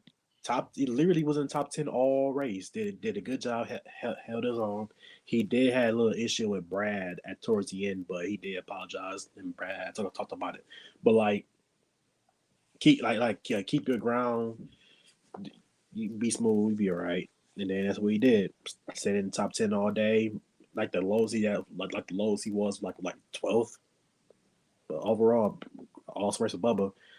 Tyler, I don't know what happened. Yeah, I don't know what happened. Just had tons of issues going on. But back to Bubba. What a great finish to finish off the season with a top 10 finish. But yeah, that's cool. Yeah, this was a good, Bubba did well, Tyler kind of nowhere, but it's, at least for me and Bubba, sort of as it pertains to Cup in the year, I'm actually less interested in this race, particularly in more sort of broader picture. As Jarrett helpfully noted, yes, they were separated by the decimal point. It was average finish for Tyler was like 15.7 as opposed to 15.9, I do believe, for Bubba. So, I mean, technically both rounding up to 16, but I like my decimals, so we'll run with that. But the biggest thing is sort of how they went about it. Tyler came out of the gates pretty hot to start the year and then just kind of tailed off. Where, Bubba, well, barring the month of August, that was, to be fair, wasn't great, but kind of basically caught fire during the summer stretch and was able to maintain that momentum, broadly speaking. And arguably was sort of better when it counted. But the biggest part of the race weekend, at the end, championship celebration, who is Bubba talking to? Captain Roger. And that, to me, is exceptionally curious. I mean, and of course, it could have been nothing more than an innocuous conversation. It is no secret around the NASCAR paddock that Ryan and Bubba are best buds. But of course, this gets the synapses in my brain firing. Well, what would it look like if Bubba, for some reason or another, ended up at Penske? I mean, truth be told, Austin has been, well, frankly, absolutely useless in the number 2. So, given Denny's insistence on, Tyler being the franchise guy, maybe, Bubba says, well, okay, well, that's enough up yours then. Roger is tired of, well, like I said, frankly, is just tired of Austin being a useless and decides to ship him off out the door. And then, well, you've got a vacancy. What do you do with that? So, like I said, it's fun to dream. I figure, and this will all of this is predicated based on how the S650 Mustang Cup car does. I should point out, but I figure at worst it could be a lateral move, but at best, if that car is faster than Toyota's, plus you're going to have way more in the way of support being at Penske and being in a Ford. I don't know. Bubba could cook at Penske. So the biggest thing I want to talk about for the 2311 corner is shout out to Kyle Williams, the designer on the 23 car, for putting R2D2 on the top in the center of the roof, because like that's such a small detail that'll literally go unnoticed. But to anybody who's had like models of like X-Wings or Y-Wings in the room as a kid, me, like, having an Astrotech droid like right where it should be, I thought it was such a cool detail. That whole deal, start to finish, of seeing him with that car and Mark Hamill and the Force is with you, like I teared up, man.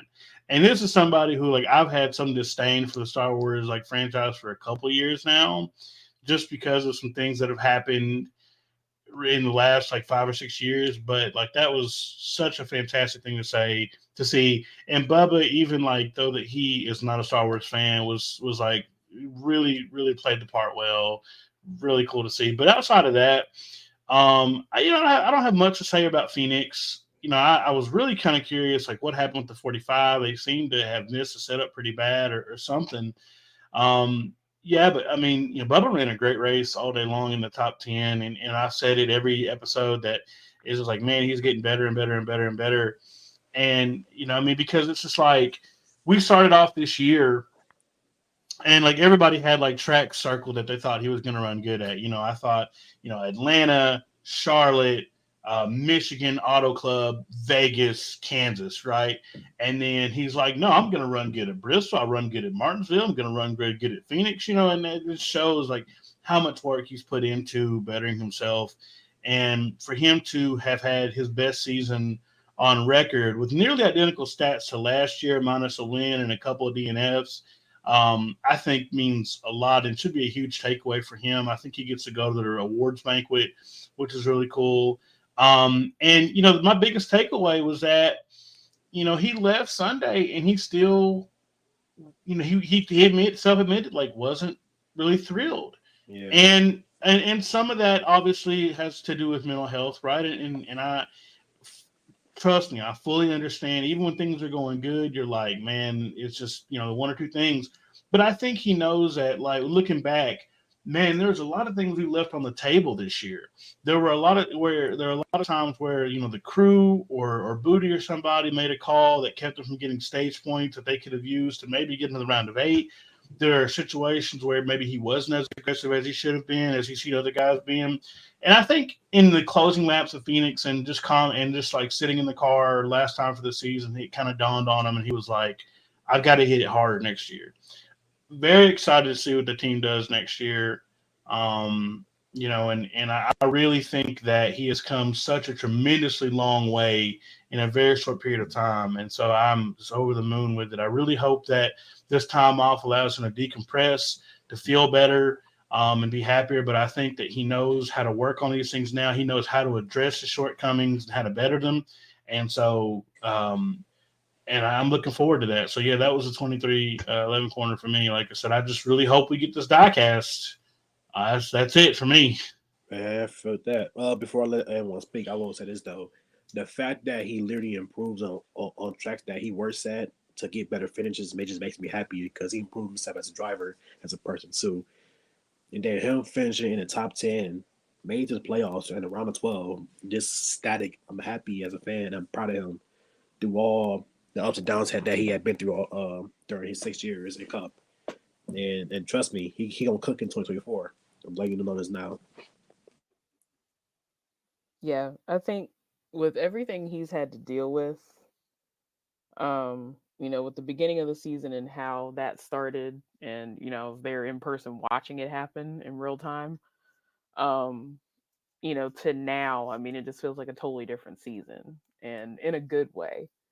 But just knowing, everything he had to deal with the team, with whatever he's dealing with mentally, I get it. I mean, I'm going through the same thing, but it's really cool to see him just kind of bounce back and really pushing in everybody's faces and showing like, yeah, I'm here.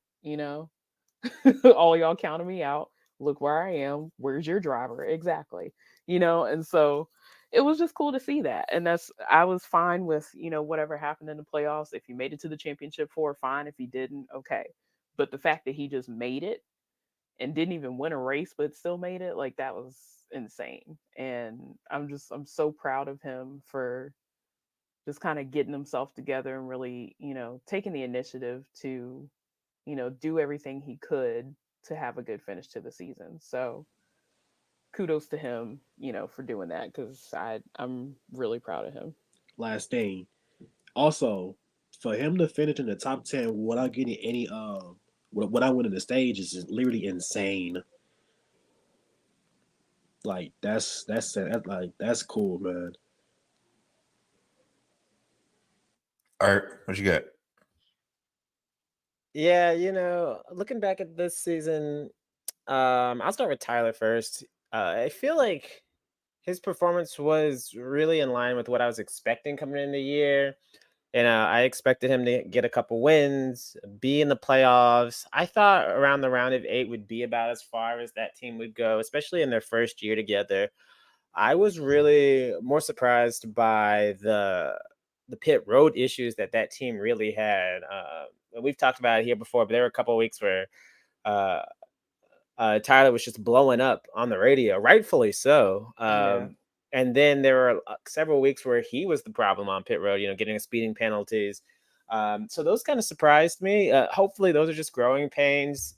Tyler's obviously super talented. I'm glad he's in that seat. It seems like he and Bubba get along well. So it seems like there's some good synergy there. I have no doubt that he played a role in helping Bubba's performances on the road courses this year, which I'm really grateful for. So I'm really looking forward to seeing him back next year. And then for Bubba, yeah, I think this season definitely was an improvement. Obviously, the only issue is that they just didn't get a win. That's the only sour note that I really have. And, to Carl's point there, I think back to Chicago. I think back to Dago 1. I think back to Auto Club, the tire failure at the Kansas playoff race. Like, there was just a lot of points that they left on the table that just kind of came back to bite them late. They definitely had races where they had the speed. Charlotte, the 600 was another race we talked about last week where they had a lot of speed. So the talent is there. I think that team just has to find a way to execute a little bit better in the second half of races. And we've talked about that on here a bunch before, but just finding the way to keep up with the track, keep up with the competition, stay ahead of them. And hopefully, Bubba will have those better finishes because the speed is there, the talent's there, getting those good finishes on road courses, getting them at Kansas, at Bristol, Martinsville. There's a lot of tracks that really line up well for him. And one thing I touched on in our chat earlier in the week was they just have to get one win in the regular season. Just get that one win and a couple stage points. And though the playoffs line up really well for him, I know there's 2 road courses in there and those haven't been his forte, but he ran really well at the Roval and at Watkins Glen. So there's no reason why he can't do what Blaney did, I think, to be honest with you. I mean, end of last year, Blaney had a good season, but no wins. It was really just a side character helping Joey get a championship. But I have no reason to doubt that this team has the ability to take that next step and improve. And they ran up at the front. And, I think that's something that they talked about with Texas was Bubba didn't have a ton of experience versus some of his contemporaries in terms of being up front late in races. For Kyle Larson, that's no big deal. For Joey Logano, Denny Hamlin, like, they're used to that more weeks than not being in the top 5 late in a race. And Bubba just hasn't had as many opportunities coming into this season to be in that situation, whether it's driver issues, whether it's the team not being good enough, the car not being good enough, even going back to his Petty days. I mean, that car was very rarely in a top 10 late in the race. So I think that was great experience for him. And I get that frustration as well. Like, I'm sure the season is a huge drag. I think he put so much pressure on himself, being the only black driver at the Cup Series, that he just feels that he left something out there on the table. And I'm guessing that's what it is. But I would hope that with time, as he gets further away from the season, he can really reflect on the season that they had, and he can really be proud of it. Like, I'm certainly extremely proud. Like, I mean, you want to get wins and be a competitor for the title. But I mean, there was stretches during this playoffs where they were on fire and we're having great finishes, great runs. So that's something that they should all just be really, really proud of. And another thing I wanted to touch on briefly, because I think Carl might have mentioned it, was the Star Wars partnership. I just think that's such a cool thing. I did not expect that coming. I'm not a giant Star Wars fan. I think I was 28 when I watched Star Wars for the first time. So like, I did not grow up with wrong it. with y'all? It's just not my thing, but I like them, but I'm just not gassed up over. I'm like losing my mind over, but I like Mark Hamill. So, but the thing that I really wanted to touch on, and obviously we're a pro Bubba podcast, so I'm gonna give him his flowers for this, is that this just really reinforces that in the last 3 or 4 years that Bubba is a top 5 most important driver for NASCAR.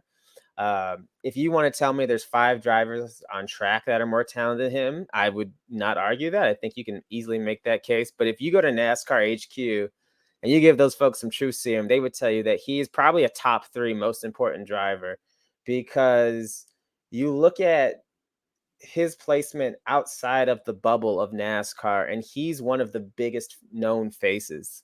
And you can say, oh, he's only known that because he's the black driver or whatever, but he is known as Bubba Wallace, a race car driver.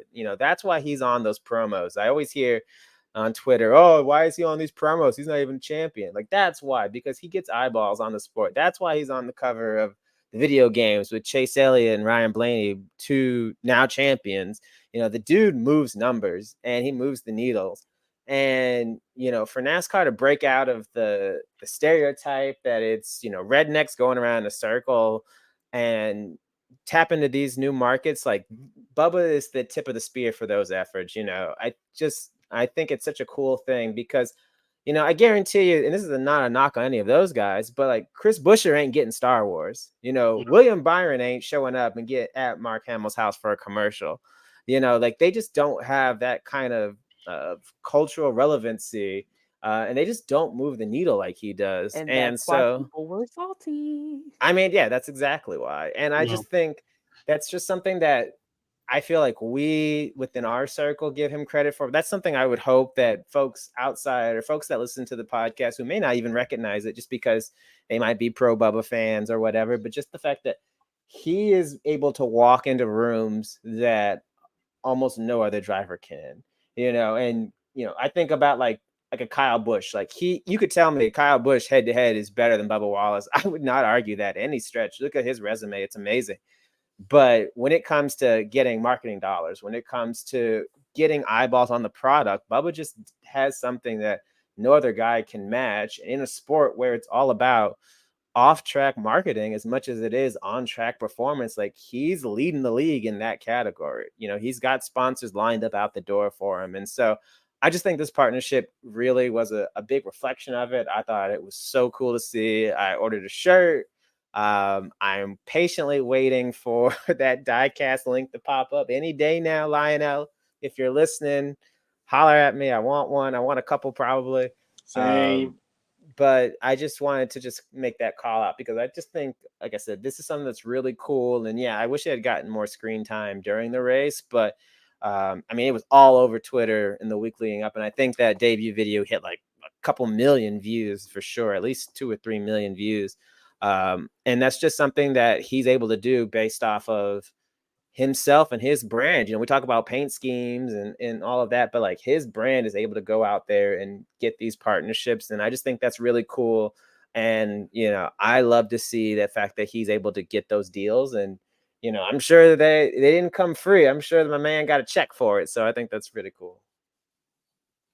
Yeah, I do want to say real quick, you know, as far as talk about how polarizing he is and things like that, you know, and me and my dad talk about like NASCAR all the time. It's something that he knows I love. He knows that I'm not as fluid in stick and ball sports, and he tries really hard to understand like the ins and outs of it. And Dad, you listen to this, shout out. Sometimes he'll listen and he won't tell me. But you know, he brought up a great point to me some time ago, which is like I told him, I was like, it's just so annoying when they talk about like Bubba being the only black driver, and my dad is just like, and this is a record of center beats for me, but my dad was like, you know, so the fuck what?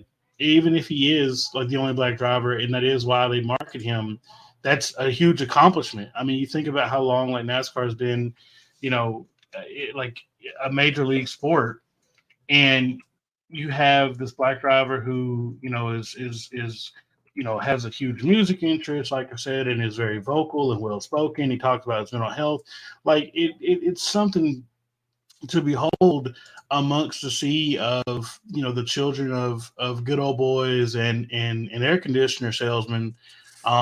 You know, like I said, so in nepotism, baby. So I don't think anybody else in the garage like could have pulled off a Star Wars scheme. Like nobody could have approached them and it been like as big of a deal, right? Like I don't Except because Blaney. I don't except no Blaney for sure, right? But I'm saying like outside of the sport because like I shared that video with him and Mark Hamill and a group of friends of mine that are not NASCAR fans. They are Star Wars fans, and they're like, "Wow, it's really cool that Bubba got this." It wasn't who is this guy? Is he good? Is he successful? Like X, Y, and Z, right? Like it was an immediate difference in conversation.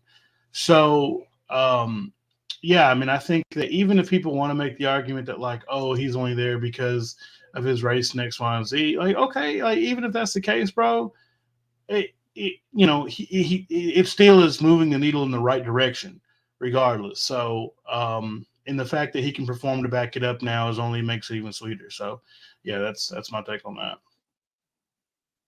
Yeah, with you know, during the pre-race ceremonies, they had that young man. I think his name's Grayson, an up-and-coming kart driver, another African American child.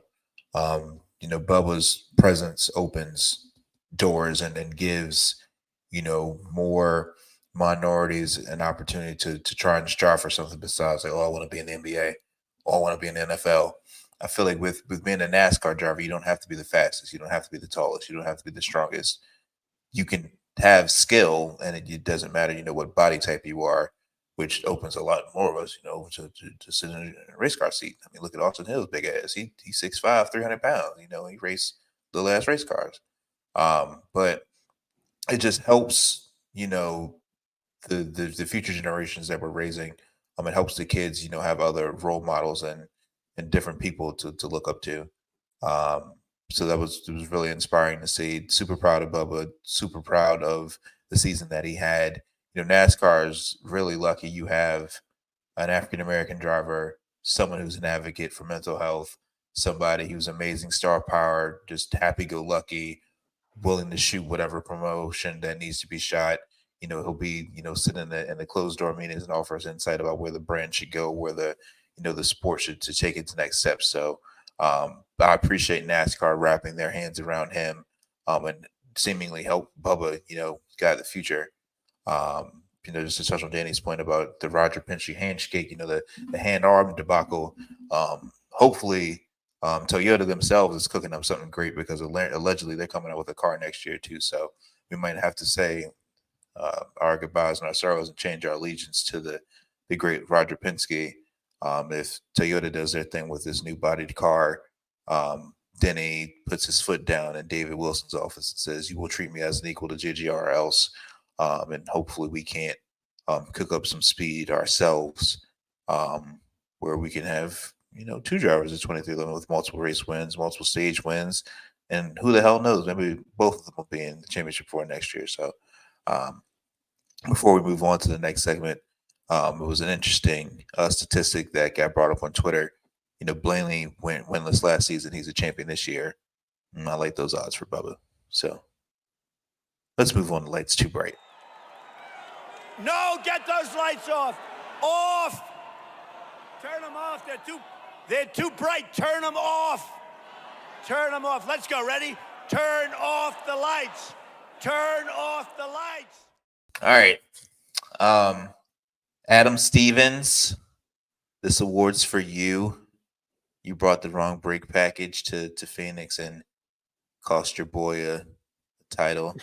I can blame you because you went into the part spin. You went the part spin and grabbed Bubba's brakes from St. Louis. You should have known better, my boy. Lights Too Bright. I was gonna give somebody else an award. It's gonna be really funny too. It escaped me because we just had that heartfelt, Bubba section. Damn it! I want to be funny tonight. No, it wasn't them. Everybody on Twitter talking crap.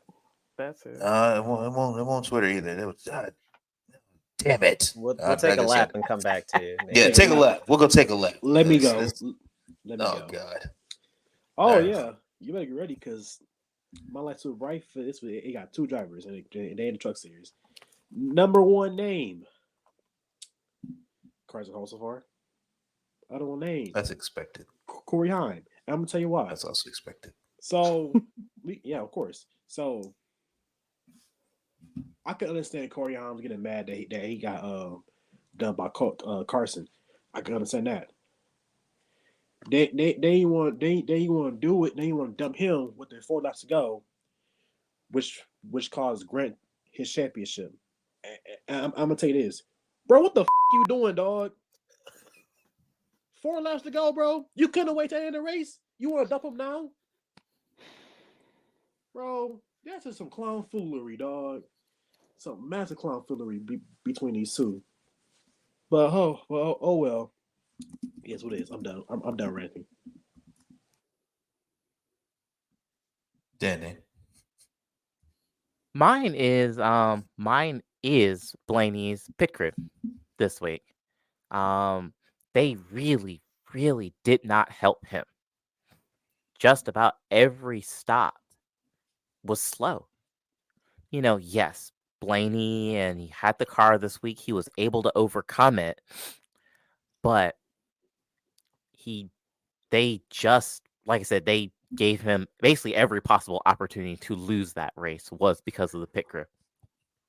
And to kind of actually piggyback off of that a little bit, honestly, to some extent, whoever picked the setups for HMS this week, because both Kyle and Byron, I mean, again, I should point out, Blaney had an absolute rocket ship. I'm sure under any other circumstance, those would have probably been, top 5 cars. But it's like y'all ain't come cheated up. Like, what are you doing? And both of them, they had good short run speed, but those long green flag runs, they just didn't have anything. And you watched them drop through the field. Will Grackus dropped through the front part of the field because, of course, the race got rather spread out. So there's really not, in this context, there isn't that far back to go. But my point being is that you watch them lose pace relative to really Ross and Ryan, which in a championship race, it's like, how on earth did you do that? Kiana. Yeah, I think I gotta give it to Kyle Larson, especially after how he was clearly trying to cut Ryan's tires. That really just kind of fired me up because I knew what he was trying to do, and I saw several other people notice it too online. And I mean, first of all, he didn't even get it done, and second of all, he still didn't win the race or the championship. So he was just doing a whole lot of, just doing a whole lot of stuff for nothing, and it didn't work. So there you go. That's what he gets. That's what he deserves. A whole lot of nothing. Whole lot of nothing. All right. Yeah, I would say the number one lights too bright for me has to go to the NASCAR Craftsman Truck Series as a whole organization. That goes to race control, that goes to the drivers, that goes to the crew chiefs, that goes to the folks with the haulers, that goes to the people that put the air in the tires, the gas up that Sunoco fuel. The only person that's innocent is that flag man who was worn out. Like, God bless you, bro. Like, you're the only innocent out there Friday night. Just an abomination of a product. Like, again, embarrassing is the word. All of y'all get the brightest shades possible because you, with the exception of, I'm gonna say Raj, just because he's a fan favorite here. The rest of y'all were just trash garbage. That's all I can say. I mean, also, and then the director got arrested, like last month too. So, oh Lord. So it starts at the top. So we knew what was coming. So it starts at the top. See, you know what? That just further validates my opinion of this series. That goes to just show you, if the top ain't right, the rest gonna crumble underneath it. Exactly. I was about to say, I remembered my lights too bright. After Bonte speaks, I was about to say, the flag man that was stressed out. It reminds me of that Papa's meme lady that was stressed out over them chicken sandwiches. Yeah. I don't blame that guy because there's no reason that a race should last 17 hours. Not a NASCAR race. If it's some 24 hours at Daytona, maybe, but not for a truck race, a 150-mile, whatever it is, truck race. And then for the Cup Series. Kiana kind of stole mine, but I got to go with the 5 of Larson as well. Even though Blaney had destiny on his side, you were still at his bumper with like 10 to go, and you got crossed up like it was AI and you were Lou. So I got to give it to you. Like, we always use the line on the show, the money's on the table. Well, I mean, you were right there, my boy, and you just had to get one spot, whether you nudge him, bump him, whatever it takes, and he did it, so grasping a whole lot of air. So, and that'd be my lights too bright as well for the Cup Series. Well, you know what? For the 5, I think they could have this one. I was thinking earlier to Carl's point about them being really kind of the standard in Cup Series the last 3 years, just in terms of consistency and performance. So, they can go into the off season with a pair of sunnies. That's fine. Yeah. It shows how unserious the Truck Series is, where Fox didn't even fly the broadcast team out to the racetrack. Oh my gosh! That was going to be my lights too bright. Actually, was for the Fox producers and to not even try to disguise it or to hide it or anything.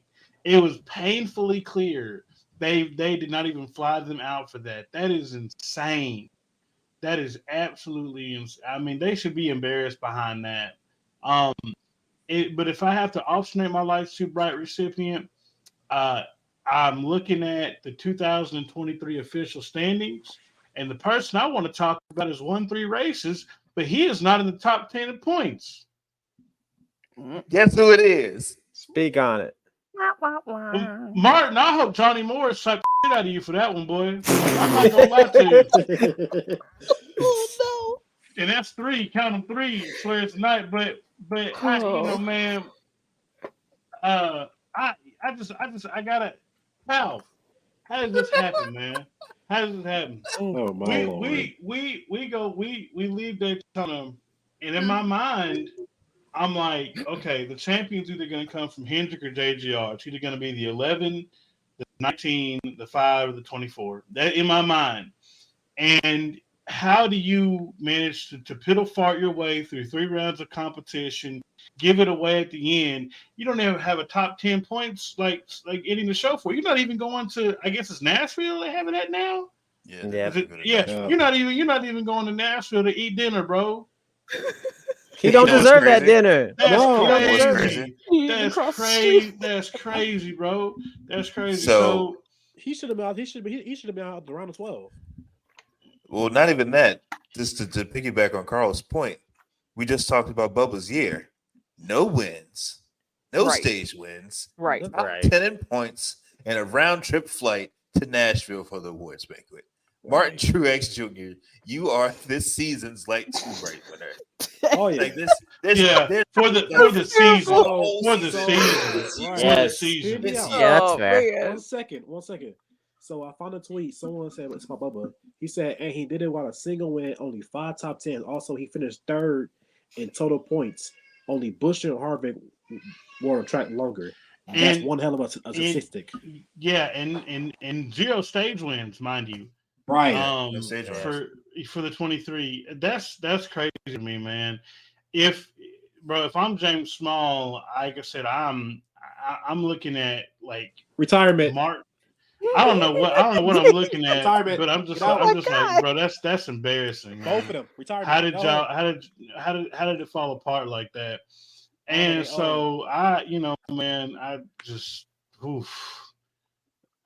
that's nasty work, man. Honestly, that's crazy. But I mean, hey, that's a Popeye's biscuit level choke. Like you cannot tell me that you're gonna go from the 1 seed and they give you like 20 points. It's really not 20, it's like 15 points, but they give you all those extra points and you don't even finish in the top 10. I felt very validated by that because I've been slandering him all playoffs. And he deserved it. He deserved it. He deserved everyone. Yeah, I felt bad for Denny. Denny's in tears post race because he was so upset. Yeah, absolutely. Just so upset. And you got Martin Truex Jr. over there just Dragon next year. What the fuck? Yeah, well, right. and man, like I said, all that, like I said, will I, won't I shit. Maybe that's what came into effect. Like I said, as far as like, I might come back, I might not. Like, bro, come on, man. Right, well, retire, bro. Don't come back. Retire. But anyway, that's my Life's Too Bright winner is the 19 of Martin Truex Jr. I will not be heading down to Bass Pro Shops to buy a tracker boat anytime soon based off that performance. No tracker boats. Let me tell you, Auto Trader insurance.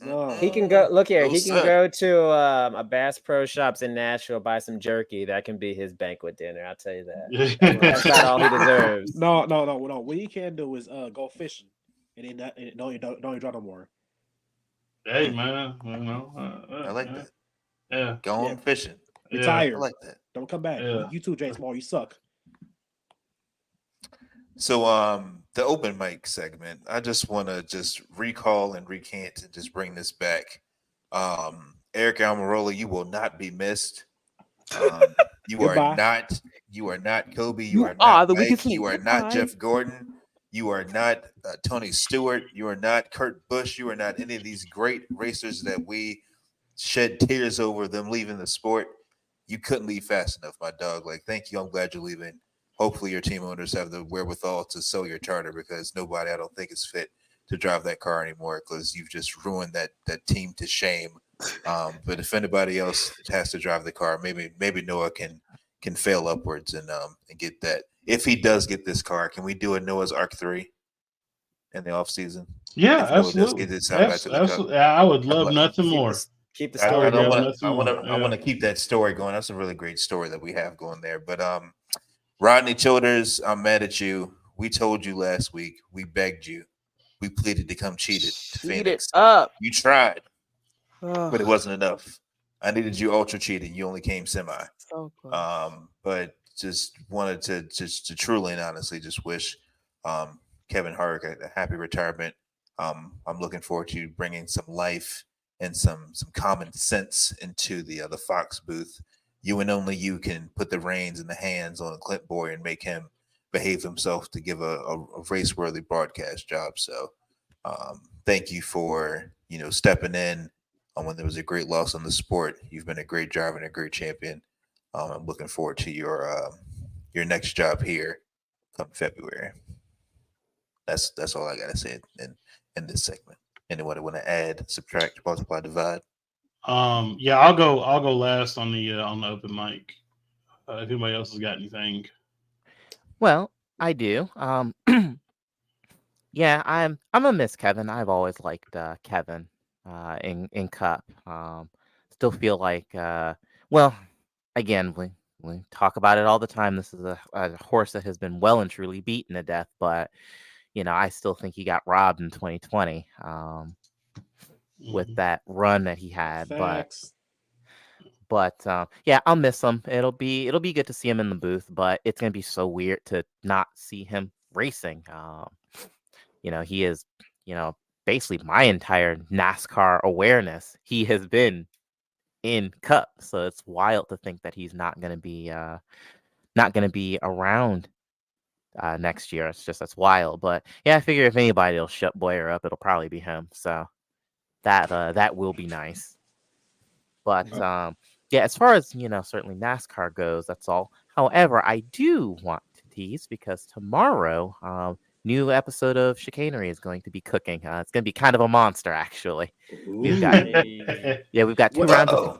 We've got 2 rounds of Formula One to cover, and we've got a whole bunch of sports car racing to cover, and we need to do an update on silly season. So that might end up getting broken up into 2 parts. We're gonna have to kind of see how that goes. But wait, question, Danny. What? Is there going to be a Let's Start a Dialogue segment too? I beg your pardon? JT had doing the Let's Start a Dialogue.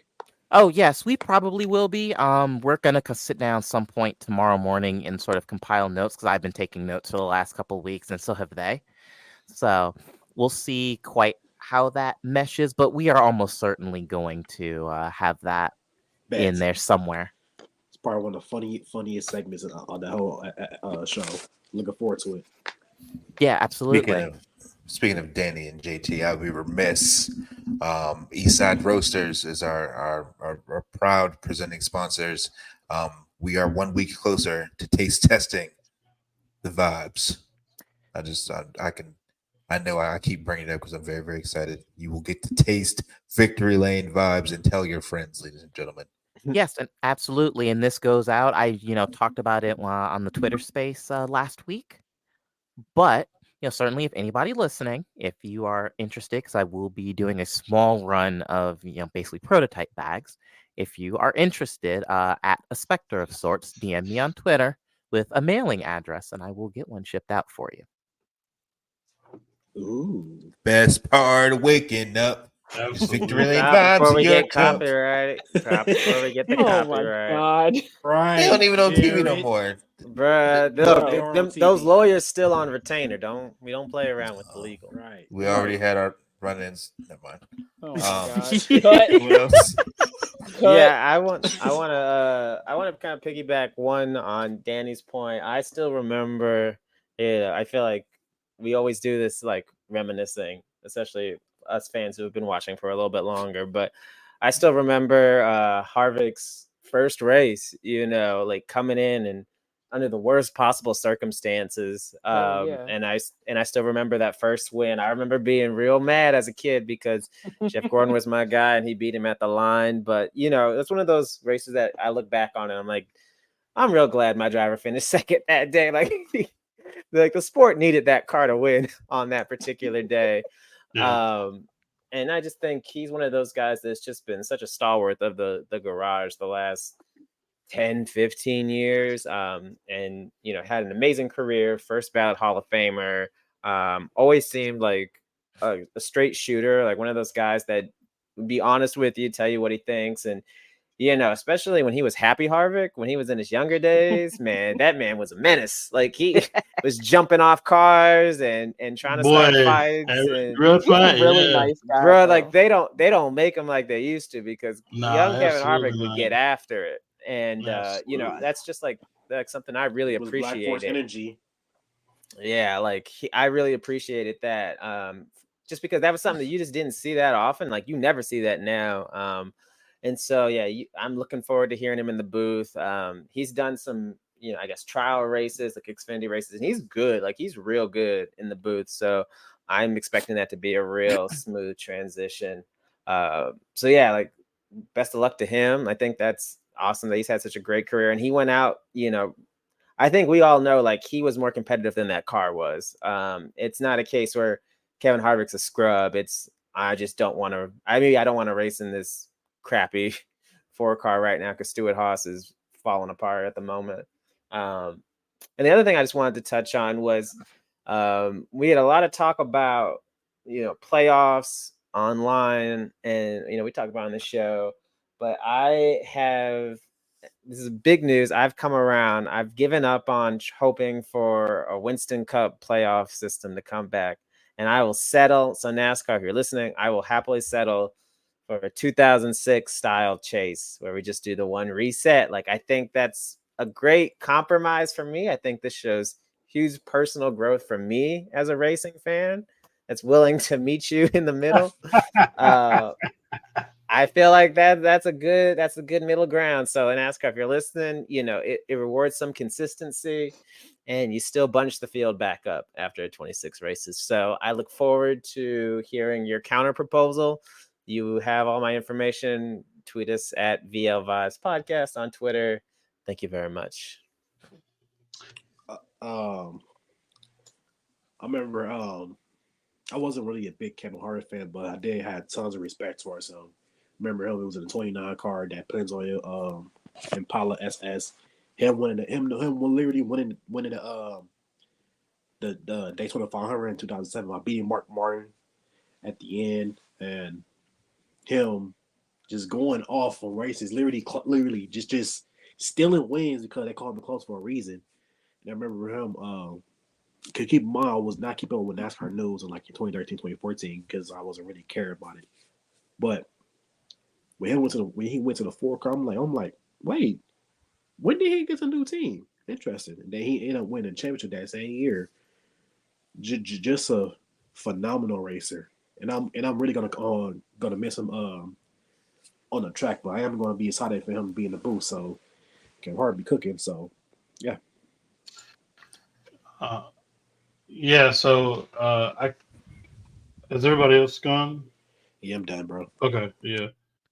So just to close out open mic, first of all about Kevin Harvick, I didn't think to say anything about that, but man, I've been a fan for over 20 years at this point, and I probably have spent the majority of those years, wanting Kevin Harvick to be the guy that Kyle Busch beat, right? I've been a Kyle Busch fan since the ARCA days, and from from the time that he showed up in the Busch Series and then in the Cup Series later, Kyle and Kevin were neck and neck for a lot. And so despite this being the era where Jimmy Johnson was so dominant, if Kyle Busch could be one person on Sunday, I wanted to be Kevin Harvick, because in my mind, for a lot of those years, now there was a period of time where RCR was certainly off, but in my mind, if we beat Kevin, we'd be probably one of the best, right? He just has had a knack his entire career of being there at the end, doing whatever it takes, and being very vocal and being a tell it how it is kind of guy. An incredible amount of respect for him to take Bubba under his wing when Bubba got to the Cup Series. I think is a fantastic. They really gained a lot of respect from me from him, and to see how fatherhood has changed him, how much that first title meant, and really how much he. And we can't see it now, but how much he showed up at SHR and he took that operation under his wing and really helped them grow. And I think the foundation is there for them to be a successful team. They just have to have some things go right. I'm excited for this next chapter for him. I'm certainly going to miss him as a competitor, but I'm glad that he got to go out on top. I think about so many guys. I listened to that McMurray episode of the Dale Jr. Download the other day, and he talked about so many other guys hung around for so long, taking whatever opportunity they had to stay in the Cup Series and run 30th every week, and Kevin didn't do that. Another top 10 at his most successful track, on those last races was really cool to see. So that's been great as far as that is, and thank you for everything, Kevin. If any of his fans are listening, it's been real. So besides that, I want to say this as we're wrapping up this episode. We started doing a weekly episode 21 weeks ago. And the conversation for this podcast started about 3 weeks before then. This is something that I've always wanted to do. I think that a lot of us have always wanted to do. And I think we realized that, this is the time has never been better. The landscape has never been better for a podcast like ours to exist. It has been an amazing few months. We've had 2 driver interviews. We've done a lot of great stuff. Working so close with Jared and Art and Danny and Bonte and Kiana these weeks has been such a real pleasure. And just seeing the legitimate reactions of people hearing the show for the first time, people that we've known for a long time, has been great. And to be able to put this together and say, look, we want to provide a platform to let people know, like, not only are there Black NASCAR fans, but there are Black NASCAR fans that are well versed in this and that can have these in-depth discussions and create this community that we've created. And so it's been such an honor, and it's been really just a great first year. We've done a lot of cool stuff, with Shane and everything, with our East Side Roasters, with our coffee deal that's coming together. Thanks to Danny. It's been really great. And this isn't the end of the season for us or anything like that, but just looking back at the body of work we've done, the amount of energy we put into this, I know you guys staying up late and recording, waiting on people to show up, me coming in and not getting into 9 or 10 o'clock at night and staying up till 1 or 2 in the morning to edit this week and get it out on time. I mean, it's been a true commitment. Thank y'all for that. Honestly, everybody. And thank y'all to the listener for listening and giving us a reason to do this every week. The engagement has grown, the account has grown, the numbers have grown, it's let us know that we're doing the right thing and we're accomplishing the mission that we set out to accomplish, which has been so awesome to see. And it really has been a high point of the year for me. I'm so proud of everything that we've done. So I just wanted to make sure I put that on the end of this episode as we go into the off season, because things are going to be probably a little sparse as far as, not sparse, but a little bit less traditional than what we've been doing as far as episodes and stuff like that. So, but that's all I had to say for this week. I mean, nothing else truly needs to be said, but I'll let you get your breath because I want you to go ahead and unveil some of these off-season plans we got for the people. Personally, yes. I want the Christmas episode. I want us to sing Silent Night by the Temptations. I want us all to have my God. Tennessee, and we're going to sing Silent Night by the Temptations because you can't get copyrighted, trademark, lawsuit, for singing Christmas. Listen, Bonte, you ain't invited, so you ain't got to go, oh, what? You ain't coming. I heard your song. Listen, okay. If you could have given ain't nobody me, coming to see you else. Wow. If you could have given me 100 guesses, I would still. You give me 10. You can't do the Kirk Franklin guesses. like. I would have never picked that. I have hits. Like, we're going to have karaoke. We're going to do that. We can do this Christmas by Chris Brown. We're gonna No, absolutely not. What's the one? Can we do And "Wonderful Christmas Time" by Paul McCartney? We can do that one too. Oh, That's a no. good one. It's a great one. All It's the only love. Christmas song that I like. Rudolph the Red-Nosed Reindeer, all of them. Yeah, because So basically, be on the Carl being lookout that for truck the. just belting that song. I can see it now. Hey man, no, because it's it's so funny because it's like you can tell that they just called him. They're like, hey man, we need a Christmas song from you, and you could just tell like on the ride over, he was just like doodling down like lyrics, like what does this sound like? And the video is even funnier if you've never seen the video for that song, because it's literally just like him and another guy like walking to a bar like on Christmas Eve and just hanging out. It's the funniest thing ever. But or I got one. Gucci Mane. Huh? Really? Gucci Mane, the Christmas album. Man. Let's know how to go. make you know how to take a good thing and just ruin it. Keep don't it you? rolling. All right, Carl, what you got for us? We were Let's cooking.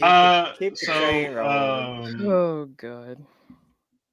So what do we have going? Well, next week we're going to do our year in review. So we're going to do what I'm going to call the report card episodes, and we're going to talk about the 3 series and 3 different episodes and who we're going to give an A, B, C, D, or F to. We also, I had talked about, a fan involvement episode.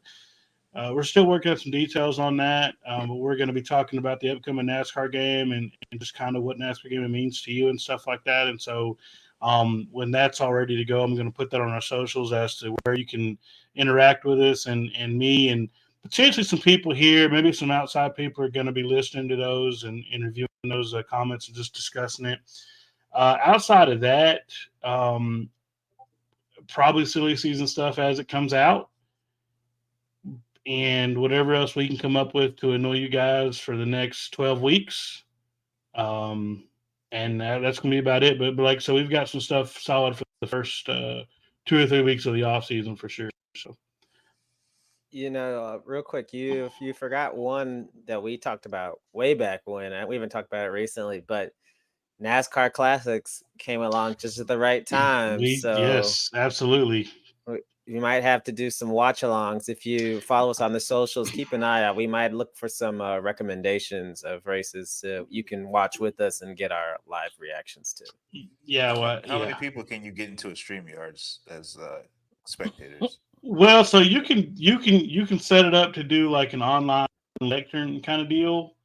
I'd imagine a good amount. I'd forgotten about that completely, but I will say I have watched some old races with some friends. It's absolutely a blast.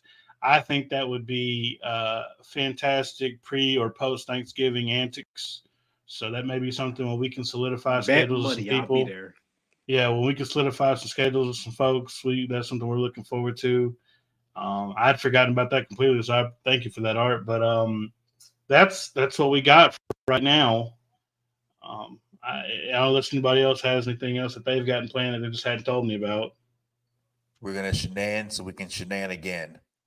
But as our ideas flow, we'll be letting you guys know. We use a hashtag Ask Bonte a lot. Maybe you can ask Bonte what you want out of us for an off-season episode.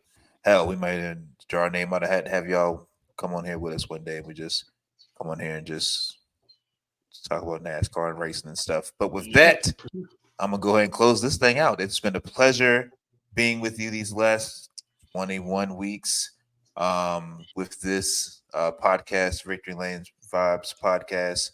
Like Danny mentioned, Chicanery's coming out with a new episode directly after ours.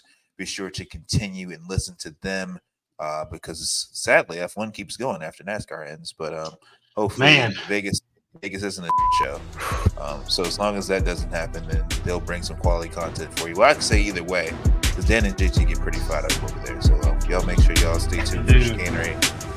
And we will see y'all in a bit. All right. See y'all.